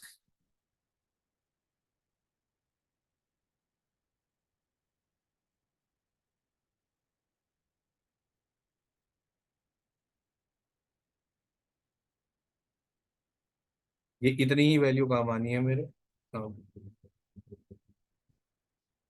अब इसको हटा देते हैं और भी, चलो रखा रहने दो, देख लेते हैं।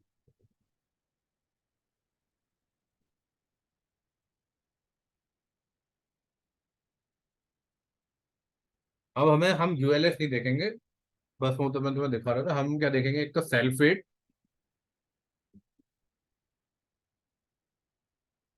तो सेल्फ वेट में मेरा देखो, अब मुझे पॉइंट्स चाहिए, ऐसा तो नहीं हो सकता कि मैं डायरेक्ट चलूं, मुझे चाहिए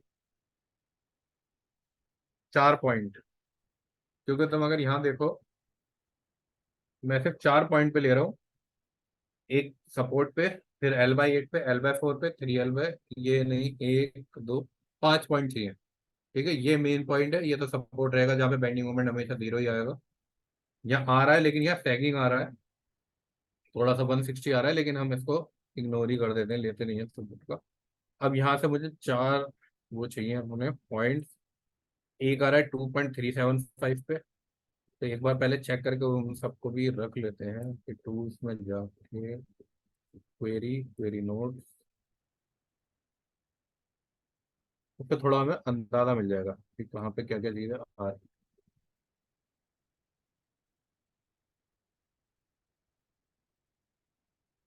2.5, 2.35 है, तो 2.5 का ले सकते हैं हम, इस पॉइंट का तो हम ये वाला ले लेंगे। फिर मुझे 4.75 चाहिए, तो इस पॉइंट से 4.5 आ गया, तो हम ये यूज कर सकते हैं। 4 पॉइंट यहाँ पे आ रहा है, तो ये इसका हाईएस्ट आ रहा है, और फिर हमें 7 चाहिए,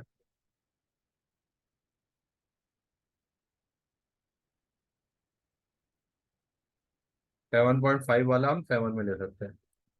तो ये जैसे यहाँ आ रहा है, तो अब जैसे हम इनपुट कराते हैं, अब ये कहाँ से ले रहा है, दूसरी साइड से ले रहा है, इधर से, यहाँ इनपुट कराया हुआ है, यहाँ ये इनपुट कराया हुआ है ताकि वहाँ कोई इफेक्ट ना हो। ठीक है, इसी वजह से यहाँ दिखाया हुआ है। तो पहला पॉइंट क्या है, 0, फिर ये, फिर ये, फिर ये है मेरा हाईएस्ट। तो अगर आप देखो जो मेरा यहाँ आ रहा है 721, 721 सल्फेट में।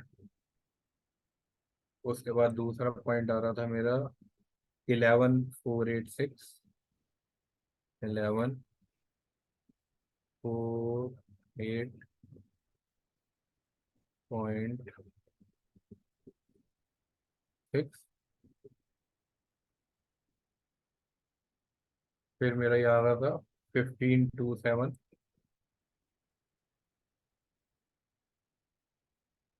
और यहाँ कितना आ रहा था 1593।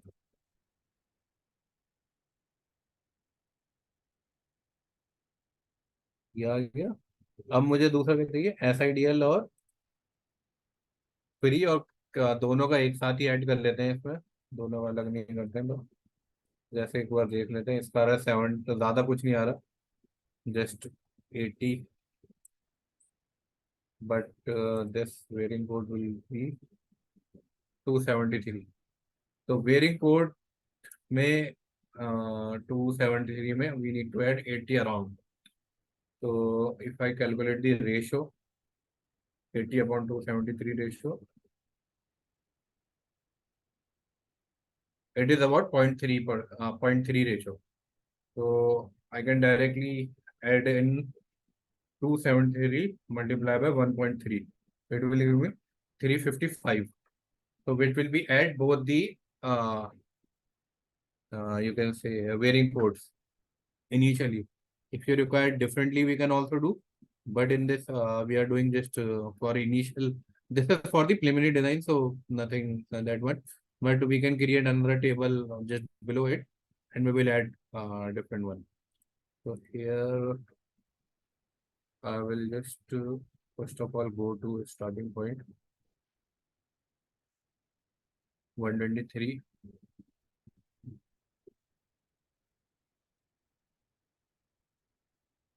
226,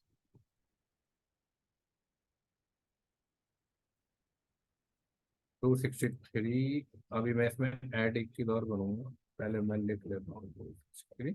और हमेशा ये रिवर्स होते हैं क्योंकि हमारा सिमेट्रिकल बेंडिंग मोमेंट आएंगे 274, तो इसलिए मैं दूसरी साइड का नहीं लिख रहा हूँ। 274। अब इसमें क्या करना था, मुझे मल्टीप्लाई करना था इसको 1.3 से, ताकि क्रैश बैरियर का इफेक्ट भी आ सके। 1.3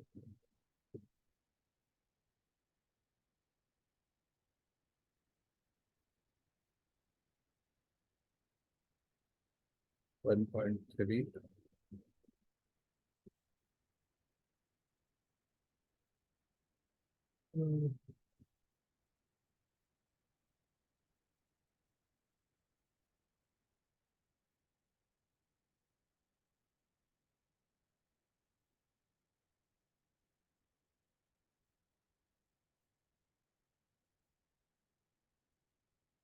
अब यहाँ पे एक चीज और करनी होती है, इसको इसके मिरर कराना पड़ता है ऐसे।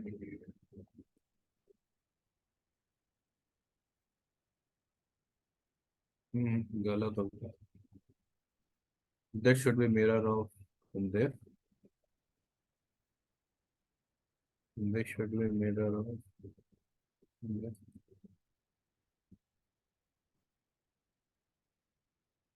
तो इसको डायरेक्टली आप नीचे लिए है। That's how. Now the remaining is only live load, and we already created live load envelope, but we also know the 70R will come, but still you can use live load envelope.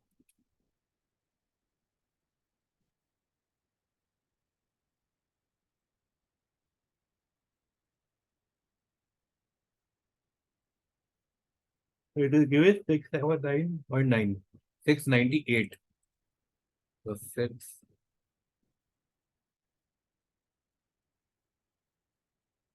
Other method भी होते हैं check करने के, लेकिन ये सबसे basic होता है कि तुम डायरेक्ट ग्राफ की फोटो लेके प्रिंट आउट जस्ट स्नैप लेके यहाँ ऐड कर दो, और यहाँ से रिजल्ट अपने पेश करा दो।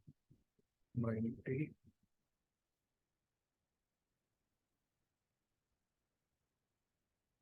1832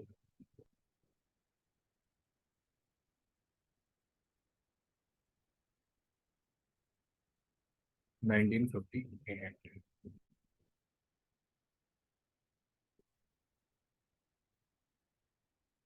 तो अब जैसे मैंने ये बेंडिंग मोमेंट डाल दी है, लेकिन अभी इसमें एक चीज होती रह गई है, शेयर फोर्सेस और डालनी पड़ेगी।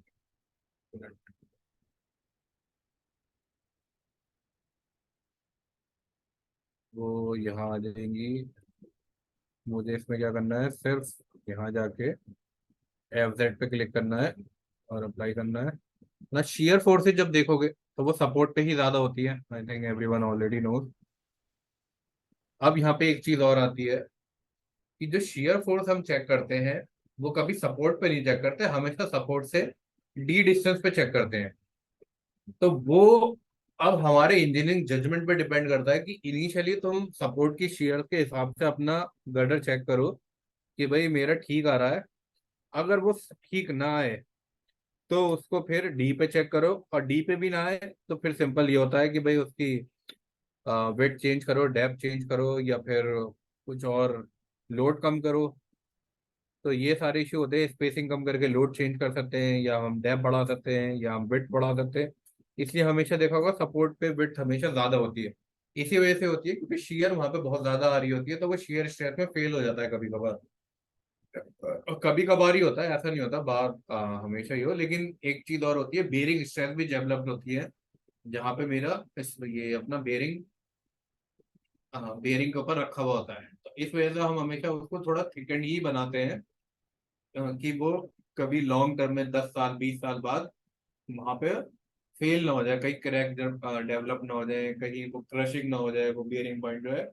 अगर हमारी रिक्वायरमेंट नहीं भी आ रही है शेयर स्ट्रेंथ में, तब भी हम उसको थोड़ा थिक रखते हैं। इनिशियली तो जो मेथड था वो उसको थिक रखने का यही था कि हमारी स्ट्रेस इतनी ज्यादा आ जाती थी, शेयर स्ट्रेस हमारी अलाउबल शेयर स्ट्रेस की लिमिट से, कि हमें वो करना पड़ता था। लेकिन अब क्या हुआ है, अब प्रीटी मच स्टैंडर्ड हो गया है सब जगह कि नहीं भाई नहीं रखना ही है तुम्हें, चाहे कुछ भी हो। तो वो कॉमन हो गया है। इसी वजह से अब हमें हर गर्डर में हर एक की ड्राइंग में रखना ही पड़ता है। तो शेयर भी, शेयर फोर्सेस भी डाल ही लेते हैं, तो उसमें कुछ इतना वो नहीं लगता टाइम। जैसे मेरी लाइव लोड की क्या आ रही है 463, ये अभी मैं सपोर्ट लोकेशन पे ही ले रहा हूँ। उसके बाद यहाँ पे एक दो दूसरे पे आ रही थी 395 ले लेता हूँ। 395 284।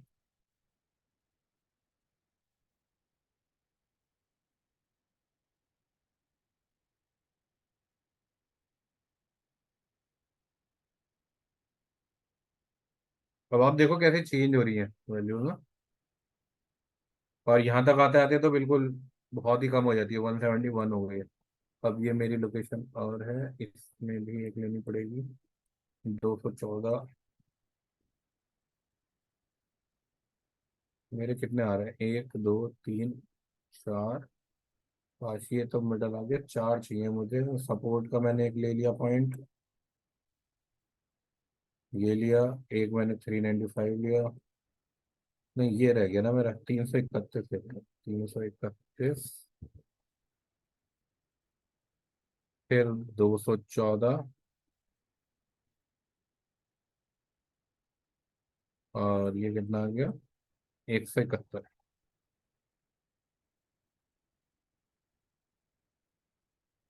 ऐसे ही मुझे अब उसकी भी चाहिए, सेल्फ वेट की।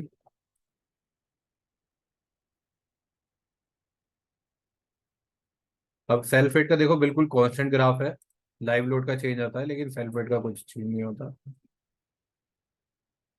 336,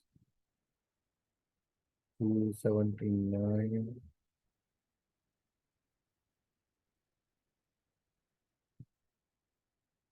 214,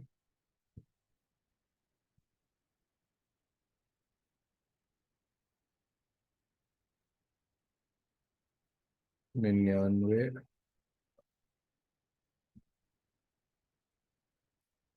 यहाँ कितना हो गया 33। अब एक एसआईडीएल इसका भी ले लो, union code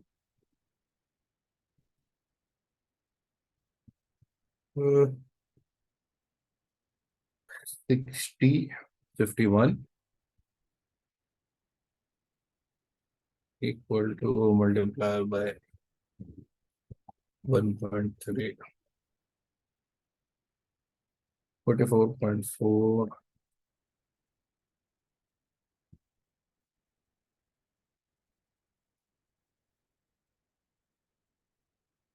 plus 1.3, 28.8,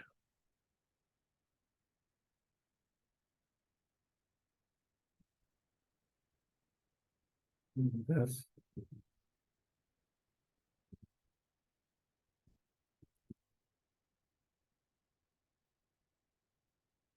13.2,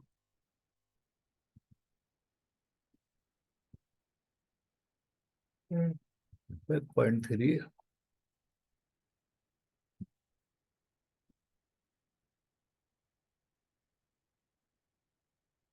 and not 2.6.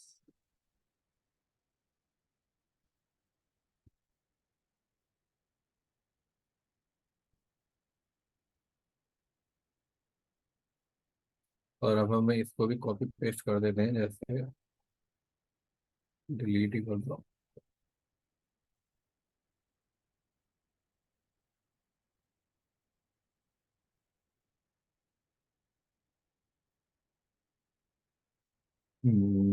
ये सही से क्यों नहीं, हाँ ये आ गया ना सही से।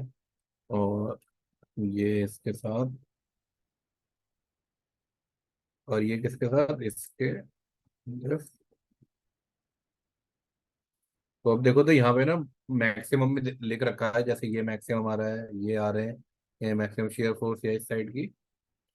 अब इसको बड़ा कर लेते हैं। अब इसमें क्या है कि हमने अपने कॉम्बिनेशन थोड़े बना रखे हैं जो थोड़े एक्स्ट्रा ही दिखाए रखे हैं, जैसे डेड लोड का 1.5 ले लिया।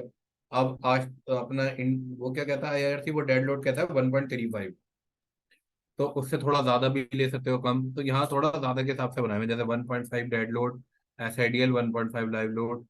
फिर ये तो बोलते ही अपना कि 1.1 डेड लोड ले लो, और बाकी 0.6 कर लो या 1 पॉइंट वो कर लो। तो ये थोड़े एक्स्ट्रा कॉम्बिनेशन यहाँ पे ये जो है कॉम्बिनेशन है आपके आईएस कोड के। तो जैसे पहले आईआरसी अवेलेबल नहीं होता था, तो लोग क्या करते थे, आईएस कॉम्बिनेशन यूज करते थे डिजाइन के लिए, अपने ब्रिजेस के लिए, कि वो रेफर भी कराता था कि तुम आईएस कोड डायरेक्ट रेफर कर लो, उसके हिसाब से कर लो। और एक चीज ये होती है कि जैसे तुम्हारी मेट्रो स्टेशन हो गए या बिल्डिंग्स हो गए, उनमें जो कॉम्बिनेशन लगते हैं वो आईआरसी के नहीं लगते, हमेशा आईएस के लगते हैं, क्योंकि वो फिर बिल्डिंग कोड में आ जाता है। इस वजह से ये यहाँ पे लिखा हुआ है थोड़ा। अब इसमें क्या है, या तो तुम सेम के लिए चेक कर सकते हो, या इसको चेंज भी कर सकते हो कि मैं यहाँ पे क्लिक करके 1.35 dead load, 1.35 SIDL and 1.5 live load के लिए चेक कर सकता हूँ। या एसआईडीएल 1.5 रहने दो, और वो चेक कर लो। 1 मिनट कर दो।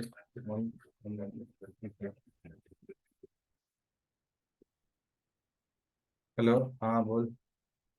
हाँ आ गया, बोल। हाँ आ जाया हूँ, चलो। हम्म। हाँ आ गया दोपहर का, बोल। अभी तो नहीं आ रहा यार, अभी खाना भी नहीं खाया, मैं खाना खाऊंगा फिर बताऊंगा। या उसको लेके आ जाइए उधर ही। अच्छा, ना ना कीचड़ में मैं नहीं आ रहा, इतनी बारिश हुई है। ना खैर, दोपहर में इतनी तो हुई तो थी। तो रुक जा, अभी कॉल कर लियो तो उसके पास पहुंच तो मैं देख लूंगा इसको भी।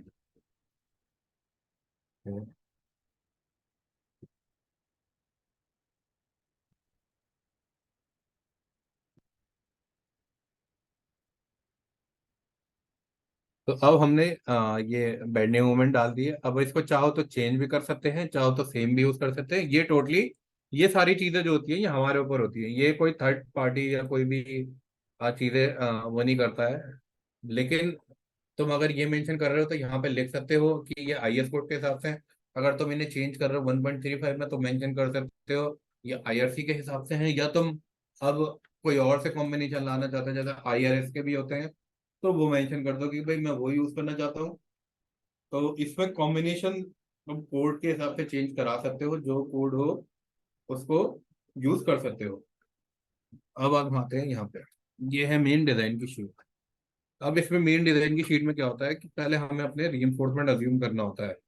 जैसे इन सब पे हम L/2 पे क्या रखोगे, L/4 पे क्या रखोगे, L3 L/4 पे क्या रखोगे। तो ये मेरी प्रॉपर्टीज हैं कि थिकनेस ऑफ वेब कितना है, और मेरी हाइट ऑफ गर्डर कितनी है, विड्थ ऑफ टॉप फ्लैंज कितना है, थिकनेस ऑफ फ्लैंज कितना है। तो ये सब मेंशन है डायरेक्टली। ये एक मिनट, ये 300 नहीं होगा, ये भी इतना ही आएगा।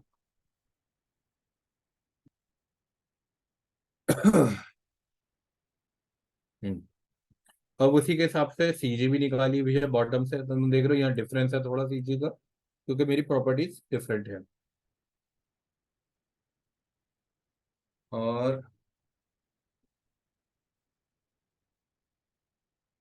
और क्या होता है इसमें, अब यहाँ पे आते हैं बार।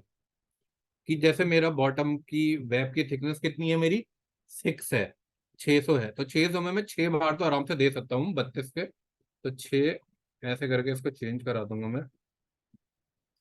तो 32 के पहली लेयर जो होगी, जैसे मैं यहाँ बना के दिखाता हूँ उससे थोड़ा क्लियर होगा कि ऐसे ये।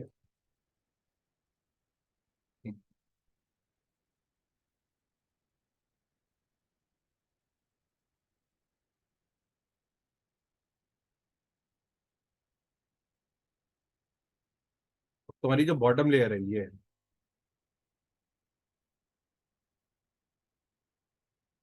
ये कितने दे दिए, 4, 5, 6, 32 डाया के 6 नंबर दे रहा हूँ मैं। तो यहाँ मेंशन कर दूंगा 32 डाया के 6 नंबर दे रहा हूँ। अब अगली लेयर में 32 डाया के 6 नंबर देना चाहोगे, 3 देना चाहोगे। सपोर्ट पे तो जरूरत है नहीं तो सपोर्ट भी छोड़ देते हैं। इसको भी छोड़ दो कि मेरा 3L/8 पे भी मैं 0 रख रहा हूँ। यहाँ मैं 32 के दोबारा 6 दे सकता हूँ, यहाँ से लेके यहाँ तक इसको 0 कर दूंगा, डिलीट। बाकी अभी नहीं रख रहा, देखते हैं क्या रिजल्ट आता है तो उससे थोड़ा हमें अंदाजा भी होगा। तो 0 रखना है, 0। इससे ज़रा पता चलेगा फेल हो रहा है या पास हो रहा है। इसको भी 0 कर दो अभी। ये टोटल एरिया ऑफ स्टील आ गया, जो हमने स्ट्रेंथ दी थी, ग्रेड ऑफ कंक्रीट दिया था। अब यहाँ एक मैक्रो बटन है। अभी पहले इसको कि मैं just let me see it, save and again open it, give me a second, sir I need to. हाँ, यस, यस अविनाश। आपके आपने जितना एक्सेल हम लोग को पढ़ाया है सारा एक्सेल मुझे सेंड कर दीजिएगा ग्रुप में ही। हाँ मतलब मैं समझा नहीं अविनाश तुम्हारी सर बात। एक्सेल आपके पास जो है ना रिपोर्ट एक्सेल हाँ में आप हाँ, बता रहे हैं वो मैं तो दूंगा, एक्सेल तो मैं दूंगा। हाँ वो एक्सेल हम लोग ग्रुप में ही सेंड कर मैं देते मैं नहीं, बिल्कुल शेयर कर दूंगा, मैं अभी कर दूंगा जब क्लास ओवर होगी ना तो मैं शेयर कर दूंगा। वो कोई, मैंने बोले ये वो सारी एक्सेल में जो भी समझाऊंगा वो दूंगा। ठीक है। हैं। एक, ओके सर। हाँ कोई इशू नहीं है, एक मिनट।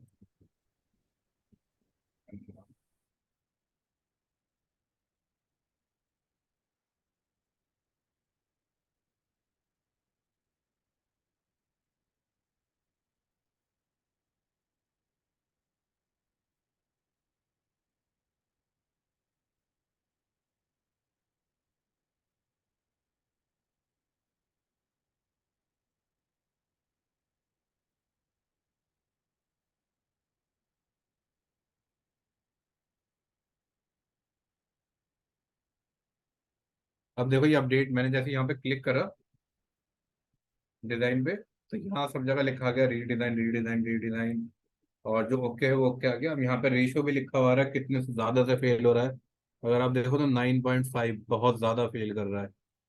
तो ये बहुत बड़ी चीज है। ये मेरी अल्टीमेट मोमेंट आ रहा है और ये मेरी कैपेसिटी आ रही है।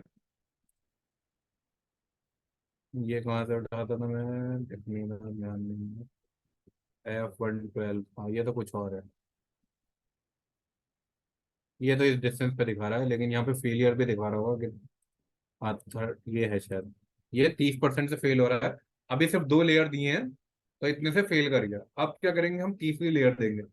अब तीसरी लेयर क्या कर सकते हो, 32 के दोबारा 6 भी दे सकते हो, या कम भी दे सकते हो, 5 या 3। पहले 6 ही लेके रख लेते हैं, 6 दिया। फिर पहले मिड को पास कराने की देखते हैं। अब मैंने क्लिक करना हूँ। अब ये देखो, ये ओके आ गया। सिर्फ 6 लेयर देने पे और मुझे कितना परसेंट मार्जिन मिल गया, 9% मिल गया।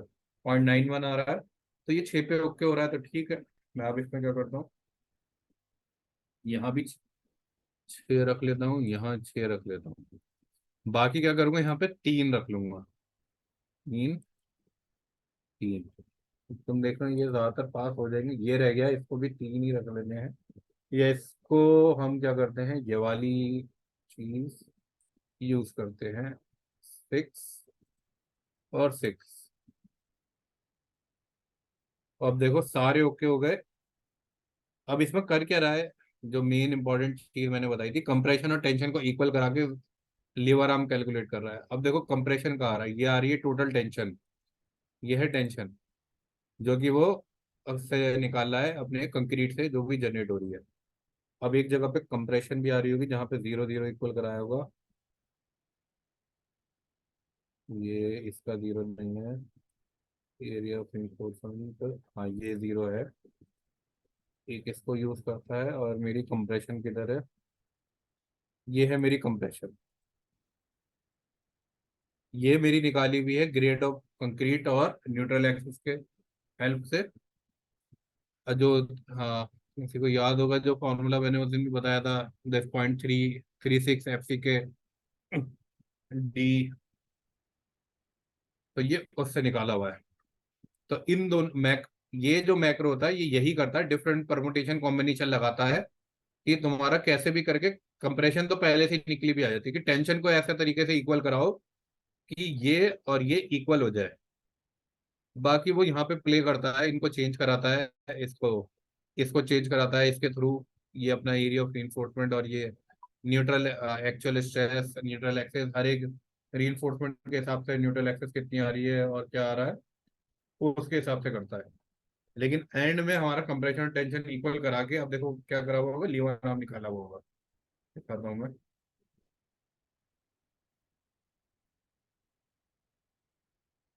ये दोनों इक्वल हो गए। अब यहाँ पे जेड निकाला हुआ होगा, जेड है, ये रहा लीवर आर्म।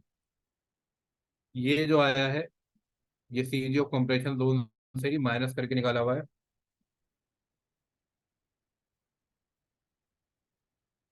ये आया है यहाँ पे न्यूट्रल एक्सेस। ये सीजी होती है इंपॉर्टेंट, कि ये सीजी ऐसी आनी होती है कि मेरा कंप्रेशन और टेंशन दोनों इक्वल हो जाए, तभी मेरा लीवर आर्म बनता है। तो ये सबको इन्फॉर्मेशन को एक साथ सिर्फ इसमें शो करा हुआ है। हम जो करते हैं, एक ही बार में हम कोशिश करते हैं कि भाई ज्यादा परमुटेशन कॉम्बिनेशन ना करें। अगर हमारा अंडर इन्फोर्समेंट आ गया है तो ठीक है, ओके, उसी में ही करा देते हैं। ये यू कैन से दैट बहुत ज्यादा एक्यूरेट एक्सेल है, कि बिल्कुल इकोनॉमिक रिजल्ट देगी। जरा भी कंजर्वेटिव नहीं लेगी, जो एक्चुअल आ जाएगा कंप्रेशन टेंशन को इक्वल करा के वही बताएगी। अब तुम जैसे जाते हो अल्टीमेट शेयर में, तो शेयर तो सिंपल होते हैं, फॉर्मूला बेस्ड होता है। इसमें सबसे इंपॉर्टेंट एक होता है शेयर स्ट्रेस डेवलप। अब ये लिमिट से ज्यादा नहीं हो रही, लिमिट भी मेंशन करी हुई है, 4 लिखी हुई है। वरना 4.8 तक भी चला जाता है ग्रेड ऑफ कंक्रीट के हिसाब से। तो वो सबसे इंपॉर्टेंट तुम ये देखना होता है कि शेयर स्ट्रेस एक्सीड नहीं कर रही हो।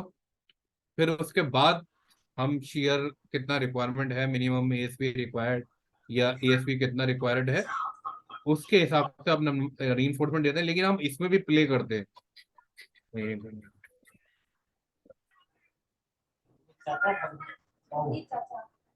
हेलो, चल ठीक है, ठीक है।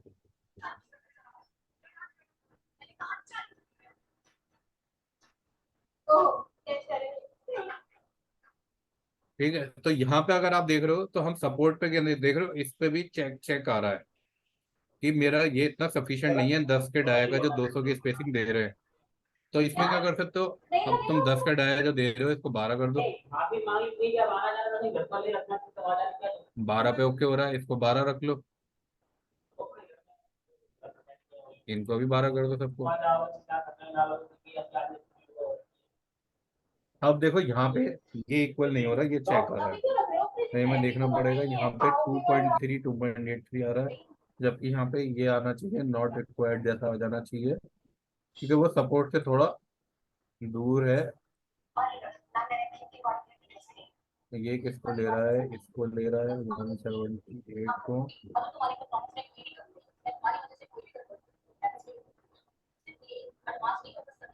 ये एक बार मुझे देखना पड़ेगा, वरना यहाँ पे भी रिक्वायरमेंट नहीं आएगी, ये ऐसा ही आना चाहिए सेम 1.73। हाँ ये इशू हो रहा है कि अब वो 0.48 तो ठीक है, ये 1 कैसे आ गया, हाँ एनहांसमेंट सही नहीं आ रहा है।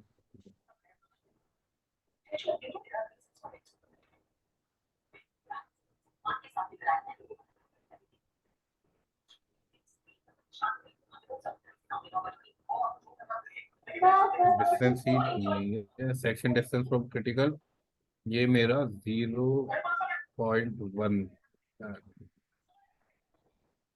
0।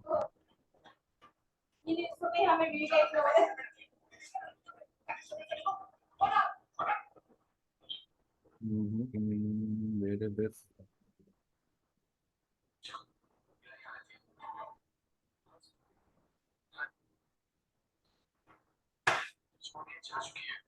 man, why did not come in?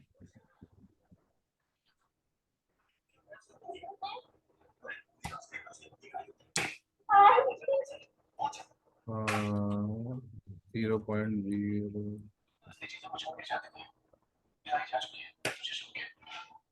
It should be same. I will look what is happening. 1.4. This formula is not working. 1.73 divided by 2 into E26. So this is effective depth divided by this, comma 1. Okay, in this is also same. आ गया, okay हो गया। अब इसमें क्या करते हैं, support पे क्या करते हैं, हम 12 का 100 दे देते हैं, और सपोर्ट से जैसे ही हम कुछ डिस्टेंस क्रॉस करते हैं, जैसे हमने फिर L/8 लिया था, उसके बाद अपना शेयर चेंज कर देते हैं कि उसकी स्पेसिंग 200 कर देते हैं, लेकिन डाया 12 भी रख लेते हैं। तो ये भी इंपॉर्टेंट होता है कि आप रीइंफोर्समेंट कैसे यहाँ पे बचाओगे, तो ये सब चीजें भी इंपॉर्टेंट होती हैं। अब अगला डिफ्लेक्शन का होता है कि, और डिफ्लेक्शन किस में चेक करते हैं हम अपने, बताया ही था मैंने कि जो डिफ्लेक्शन चेक होता है हमारा, वो कॉम्बिनेशन कौन सा होता है, हमारा तो एक होता है हमारा स्ट्रेस का, जो कि यहाँ पे एनवलप में रेयर फ्रीक्वेंट, फ्रीक्वेंट में हम चेक करते हैं डिफ्लेक्शन, तो फ्रीक्वेंट ऑल डिफ्लेक्शन में चले जाएंगे results, deformation, displacement, frequent all, और हमें सिर्फ देखना बाकी होता लोग है, म्यूट कर रहे हैं, ठीक है, आवाज आ रही है। I think someone voice is getting, let me mute that person.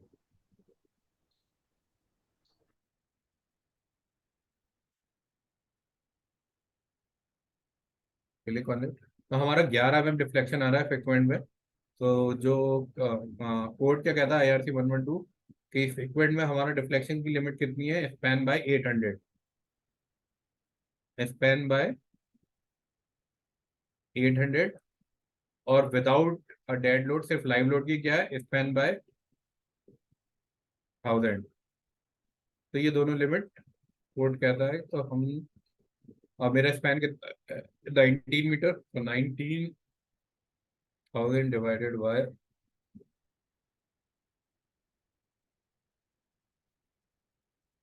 divided by 800, so we get 23.75, and how much deflection we are getting, 11, but here is a catch. You need to change your this section. What is moment of inertia? Yes, IG. Yes, moment of inertia to reduce it to 70%. So 30% we need to reduce it because full moment of inertia will not be activated at the time of deflection. So when I do that, it will become little bit more, but not more than your 23 limit. That we will, I will run it a little. So this will be your deflection check. Then another will be your stress check. Non-stress check, again we need to know about these all properties. I will mention this 250 is there.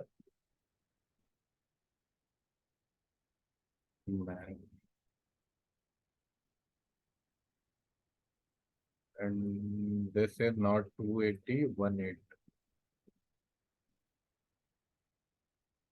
And this is 375, 25. In this, I am using the average of it. If you you use the average, so it will get you 450.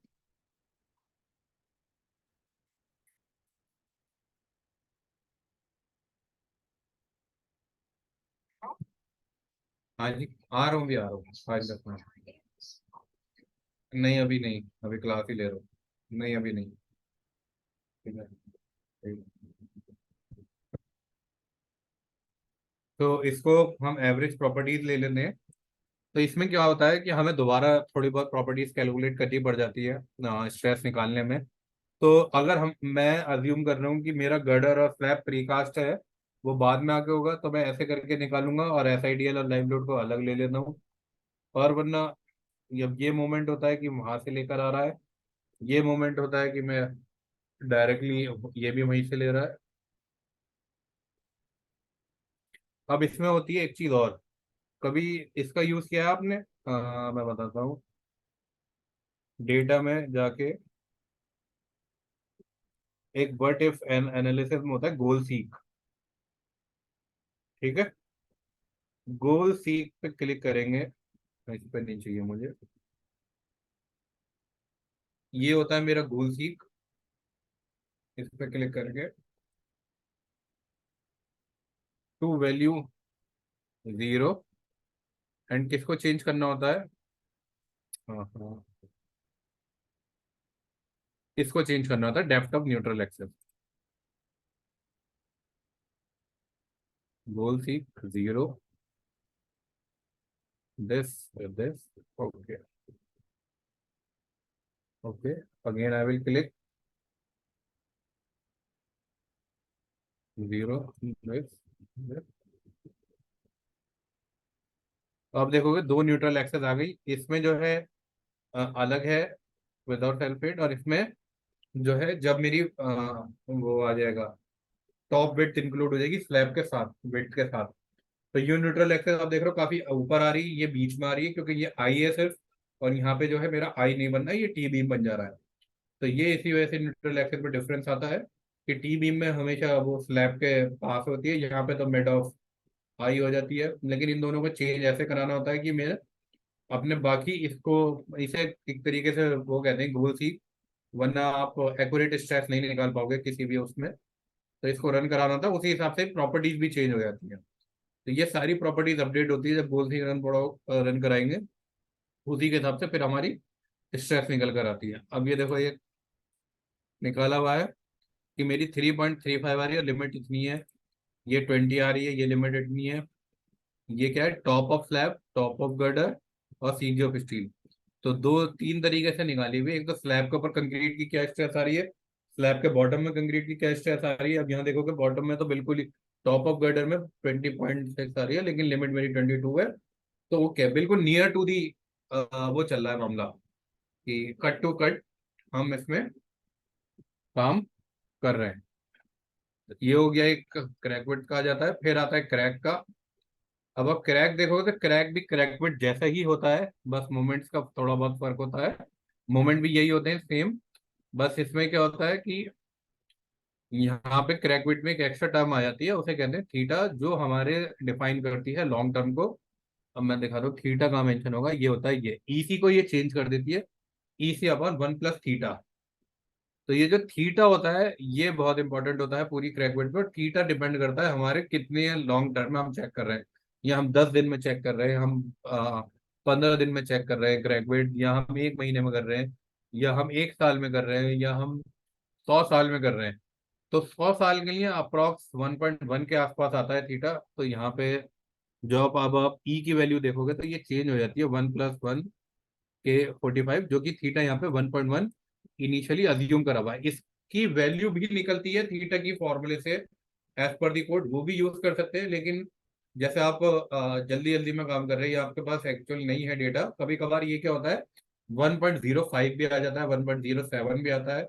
उसके हिसाब से आपकी क्रैकवेट save भी हो सकती है, आपकी क्रैकवेट बढ़ भी सकती है, कम भी हो सकती है।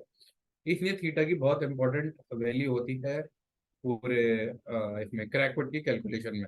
बाकी सब सेम होता है जो हम स्ट्रेस में करते हैं ज्यादातर, वही अपनी प्रॉपर्टीज निकाली और अपने क्रैकवेट निकाली। अब यहाँ देखो क्रैकवेट जो है फेल हो रहा है, ये 0.9 आ रही है मेरी सिर्फ डेड लोड में और सेल्फ वेट में, और 0.12 आ रही है जब SIDL और लाइव लोड आ गया। तो इसमें टोटल क्रैकवेट कितनी आ रही है 0.31। और ये मैं चेक कर रहा हूँ L/2 लोकेशन पे, और मेरी लिमिट कितनी है 0.3 की, as per IRC code limit रहती है 0.3। तो अब देखो सिर्फ कितने से ज्यादा जा रही है, बहुत जरा सा मार्जिन है। अगर आप देखना चाहोगे 0.3 मेरी लिमिट है, इवन 0.01 हाँ मैं फेल कर रहा हूँ। तो ये चीज बहुत ज्यादा इंपॉर्टेंट हो जाती है क्रैकवेट का, जो है कि इसी में ही फेल कर जाता है। अब इसमें फेल कर रहा है तो मैं वापस मल्टी में जाता हूँ, यहाँ देखता हूँ भाई मैं क्या कर सकता था कि ये फेल ना करे, कि मैंने 32 के 6 दिए, 32 के फिर 6 दिए, फिर 32 के 6 दिए। तो मैं 32 के 6 ना दे के अगर मैं यहाँ 25 के देता हूँ, 25 के 6, ध्यान देना थोड़ा, ये अच्छी चीज होती है कि ऐसे ही तुम रीइंफोर्समेंट डिसाइड करते हो। अभी ये फेल कर रहा होगा नीचे, लेकिन मैं इसके ऊपर एक और 25 की लेयर डाल दूँ 3 नंबर, इसको अभी फेल पर करना तो क्रैकविट पे आओ। अभी भी फेल दिखा रहा है, लेकिन क्योंकि ऐसी वो ज्यादा हो गई होगी क्वालिटी।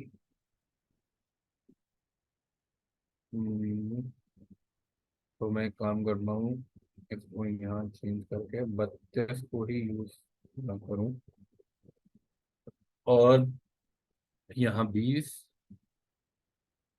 3 नंबर एक्स्ट्रा देके। अब ये देखो 295 आ गई, वहां चेंज किया हल्का सा रीइंफोर्समेंट बढ़ा के, यहाँ ऑटोमेटिकली रिफ्लेक्ट हो गया, क्योंकि ज्यादातर चीजें कनेक्ट करी हुई हैं, क्योंकि मेरी ही बनाई हुई थी इनिशियली है। तो ये अपने आप ही यहाँ पे अपडेट हो गया। तो ये इंपॉर्टेंट होता है कि तुम्हारा सब कुछ ओके हो जाएगा, लेकिन एंड में क्या होगा क्रैकवेट पे फेल हो जाती थी। अगर तुमने कोई भी नॉर्मल डिजाइन फॉलो किया होगा अपने बिल्डिंग विल्डिंग का या किसी और का भी, तो उसमें क्रैकवेट चेक नहीं करते हैं हम। लेकिन ब्रिज में बहुत इंपॉर्टेंट होती है कि तुम्हारा क्रैक में ही फेल करता है या स्ट्रेस स्ट्रेस में फेल कर जाता है, इसलिए ये चीजें बहुत इंपॉर्टेंट होती हैं।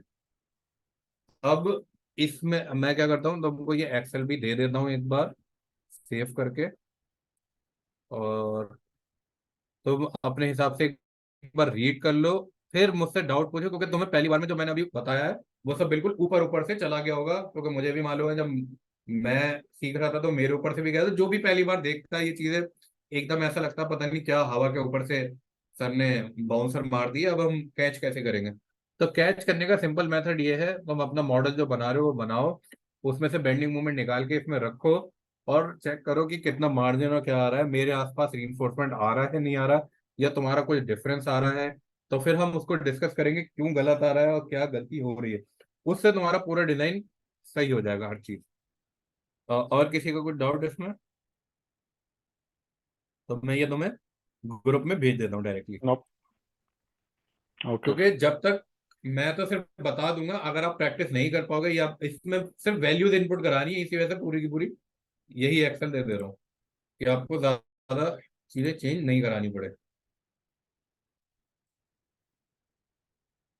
तो जैसे अभी हम उसमें डिस्कस कर रहा था मॉडलिंग में, एक दो एरर आ रहे थे लोगों के या जो भी इशू आ रहा था वो डिस्कस कर लिया। तो अगले लेक्चर मैं फ्राइडे को लूंगा, तो फ्राइडे को हम वो डिस्कस कर लेंगे कि जो भी आ रहा होगा।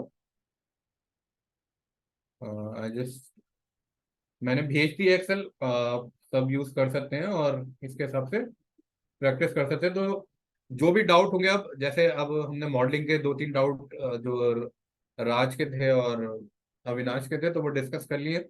और किसी का भी कोई डाउट आता है तो वो भी अपना डाउट रेज कर सकता है। ठीक है, okay, good night all. Good night. Bye good night. Bye. Where is this?